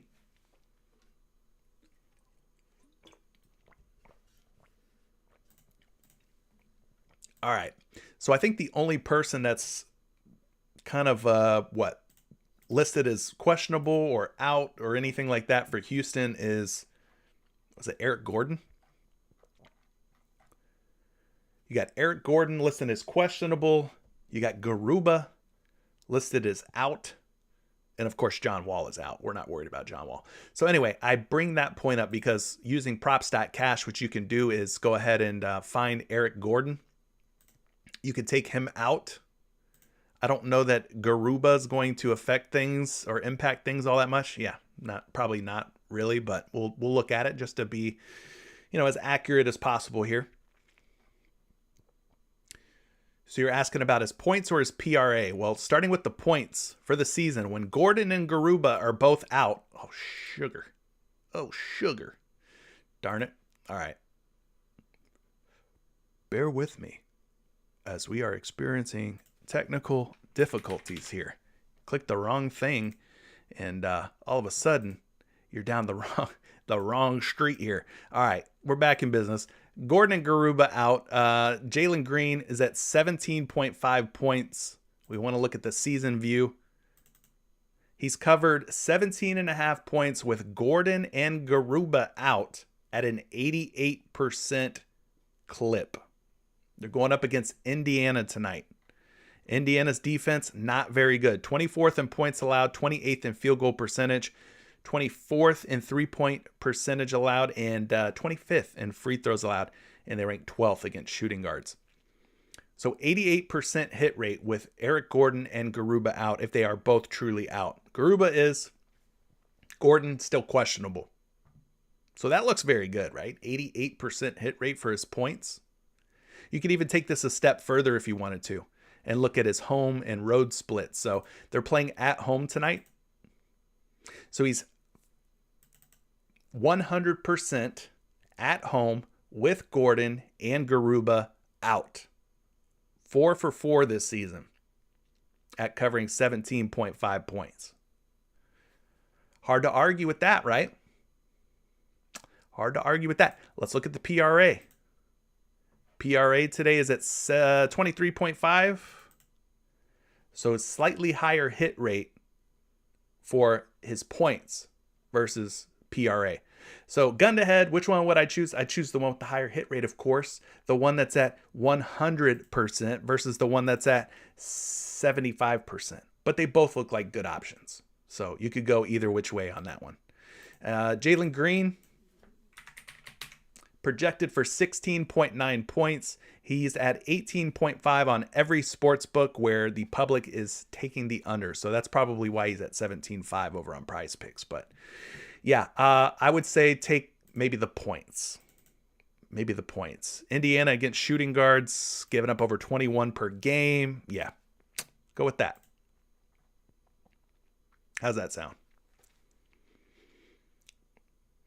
That's the type of research that I do, by the way. You guys ask me for my picks. I'm like, listen, I'm not picking anything just yet. I got to dig deeper. That's the type of stuff that I do. When I say I got to dig deeper, I dig deeper. Looking at splits, looking at who's in, who's out, what happens when these guys are on and off the court. Like, that's the type of stuff that I do. For Patreon members, for those of you wondering. Let's see. What's up, Jesse? He says he's on his lunch break watching live. Appreciate that, man. What you having for lunch? Something good, hopefully. Jay Swervo, you're liking Darius Garland at 4.5 free throws. Can't be too mad at that. Garland, we talked about him a little bit earlier. He's the type of guy who gets to the free throw line, high usage. I took the over on his points. You could probably take the over on his free throw makes. He's covered this in 4 out of his last 5 games. Denver, they give up a lot of points to the point guard position. As far as how many free throws they give up, well, let's take a look.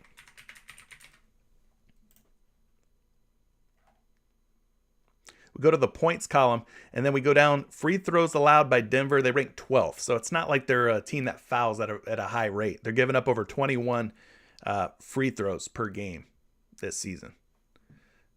I do not have a projection for free throw makes or anything, so kind of going into that one with not as much information. Subway, all right, my man's eating fresh. Shout out to you, Jesse. Enjoy that. Hopefully you just went ahead and took advantage of the foot long.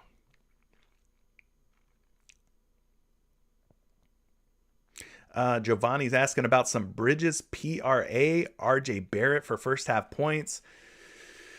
Oh boy, Bridges PRA. Which Bridges, by the way? Or maybe Charlotte's not playing. Maybe it's just Mikal Bridges. Got to be, right? Mikal Bridges at 23.5. I'm going to wait and see before I do anything with Mikal Bridges, but yeah, if you wanted to go Bridges, his projection is at 22.2. He's a betting favorite to go under 23.5. And when I say wait and see, I want to wait and see about Jay Crowder. If Jay Crowder's in or out, that will impact things. EB Productions with the super chat. He's mentioning Powell first half fantasy points. Yeah, Dwight Powell has like really kind of come into his own in the last handful of games. He's been playing really, really well. Dwight Powell is at 9 fantasy points. Doing a lot more than I expected in some of these games. I mean, 36 fantasy points against Houston. Yeah, Houston's bad. We know Houston's bad, but you're wanting to take the over, I'm assuming, right? EB Productions. I'm assuming you're wanting to take the over. Against Embiid, though? If Embiid plays, I don't know if I like it as much. Philadelphia's given up over 50 fantasy points to centers, though. This guy needs 9.1 to get the job done. I can look at his full game fantasy and kind of give you an idea. If I could spell his name right. He's projected for 22.9 full game fantasy points. Let's just round it up, call it 23. Obviously, if we cut that in half, that's like 11.5. He needs 9.1. So, I mean, yeah, there's a shot. There's a shot. His full game fantasy points are at 18. I got him projected for about 23. So that could be a worthwhile play. His rating is 88, by the way, out of 100. Again, huge slate. So I don't know that you have to go with like a guy like Dwight Powell. But you can if you want. You can if you want. JHY, Monty Moore's first half points look good. They probably would only be a look for me or a play for me if somebody's ruled out, like Will Barton. I like Monty Morris when Barton's out more. But I don't think that Barton is expected to sit or anything tonight. But those are typically the times where I look to take a guy like Monty Morris. But yeah, it looks like everybody's going to pretty much be healthy. So I don't know that I'm going to go Monty Morris. You can, but I don't know that you have to. Huge slate today. Lots of ways to go. Yeah, Bernie Trees, baby. We did talk about some Gary Trent over 1.5 blocks and steals being a look. We also talked about the 3-point make prop for Gary Trent against the Lakers. That one looked pretty good as well. How do I like Porzingis rebounds in a revenge game? Porzingis, huh? I don't think I've taken any Porzingis props since he's made his debut with Washington. He's at 6.5. Oh, so you're going revenge. We're talking about 2 revenges ago against the Knicks, huh? The team that drafted him. I could see him maybe going for some points more than rebounds. like wanting to score. That's typically how players get their revenge. I don't know that you go like, I'm going to get revenge on my team today by pulling in 7 or more rebounds. Like, normally it's like, I'm going to put it to them by getting buckets. So I don't know. Maybe you go Porzingis. Look, they double posted Porzingis too. He's up here twice at 6.5 boards. Check that out. Interesting. Anyway, yeah, I don't know that that players look to like stick it to their old team on the glass. That's what I'm trying to say. Dat Stud, Killa Cam, you want to take Drew Eubanks PRA. Would you rather have Drew Eubanks PRA, or would you rather have his teammate Trendon Watford at 23.5, who's covered in like 6 out of his last 7 games, who's been a monster since the month of March? I might be more on the Watford PRA versus the Eubanks PRA. Apparently I don't have anything to look at for Eubanks here. Well, let's just get you a projection. How about that? But yeah, I think maybe I would trust Watford a little bit more. But again, I don't know that you have to go with either one of these dudes. But yeah, Eubanks is a betting favorite to go over at 19.5. He is projected for 25.7 PRA. Slap the like button, gang. If you have not yet and you're still rocking with me, all of you that are watching, if you haven't hit the like button yet, let's spread the word. Spread the love by hitting that like button. We're trying to help as many people as we can. Dang, we've hit the 2-hour mark. I got to bounce, bro. It's about time for me to bounce. Willie Washington. James Harden first half points. Well, Doc Rivers has been like getting on James Harden saying, hey, James, we want you to score a little bit more. We want you to get more buckets. He was saying he likes the score first James Harden. He doesn't like the point guard James Harden quite as much. He wants James Harden to assert himself offensively. Are you wanting to take the over or under on James Harden first half points? I'm guessing you're leaning toward the under, being that James Harden has not hit 11.5, has not hit the over on 11.5 points in 5 straight games. He's averaging 9.2.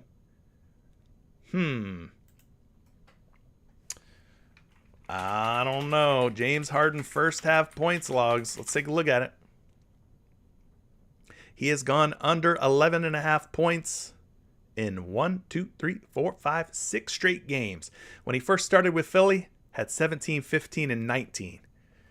Well, James Harden finally listened to Doc Rivers and hit the gas on the scoring. Maybe. I don't know if it'll be tonight. I don't know if it'll be against Luka Doncic, Jalen Brunson, and Spencer Dinwiddie. But at some point, maybe James Harden decides to get back to scoring. Dallas has given up the 3rd fewest points per game to point guards, which is pretty much what James Harden does. But let's also look at the shooting guard spot. Dallas giving up 22.4 to shooting guards. So that kind of gives you an idea. Not the easiest matchup in the world for Harden. But yeah, I'm assuming you're wanting to go under on those. Sabonis at 5 assists. Yeah, I'm always a buyer on some Sabonis assists. He's at 5 instead of 5.5. Where's this dude at? I don't even see him. I don't see him. Let's look for him. Oh, he's not up on the board. What'd they do? Pull all the Kings off the board, or just haven't put them up yet? Maybe they pulled the Kings. Looks like some news probably came out, and they probably pulled the Kings. Anyway, guys, I'm going to wrap this thing up. I appreciate all you guys rocking with me. Thank you. Thank you for the support. I'm happy to be back. I decided to go into overtime with you guys, make this 2 freaking hours. Yeah, Fox News took all the Kings off. Yeah, I figured that's probably what happened. Anyways, yeah, free entry Friday. Again, if you're not in the Discord yet, there's a link for you to join Discord down below. Just get in the Discord. I'll be putting out some announcements for some free entry giveaways over on PrizePicks today. We're doing 13, 3 available to all Discord members, 10 available to Patreon members only. Those are 2-pick entries to win $100 over on PrizePicks. So definitely jump in the Discord to get entered in for that giveaway. Until Monday, gang, I appreciate all your support, all your help, all your likes, all your shares, all your subscribes, and all the things that you guys continue to do. Appreciate you having my back while I was out for the last couple of days dealing with a sick dog. He's doing much better, for those of you who are wondering. And I'm back. I'm back doing what I do. So catch you guys inside Discord. If you're members of Patreon, we'll be chopping it up about player props and our favorite ways to go tonight, and continuing the research and everything that we've discussed in today's live stream. Until Monday, guys. See you then, 11 a.m. Same channel, same time. Good luck. Peace.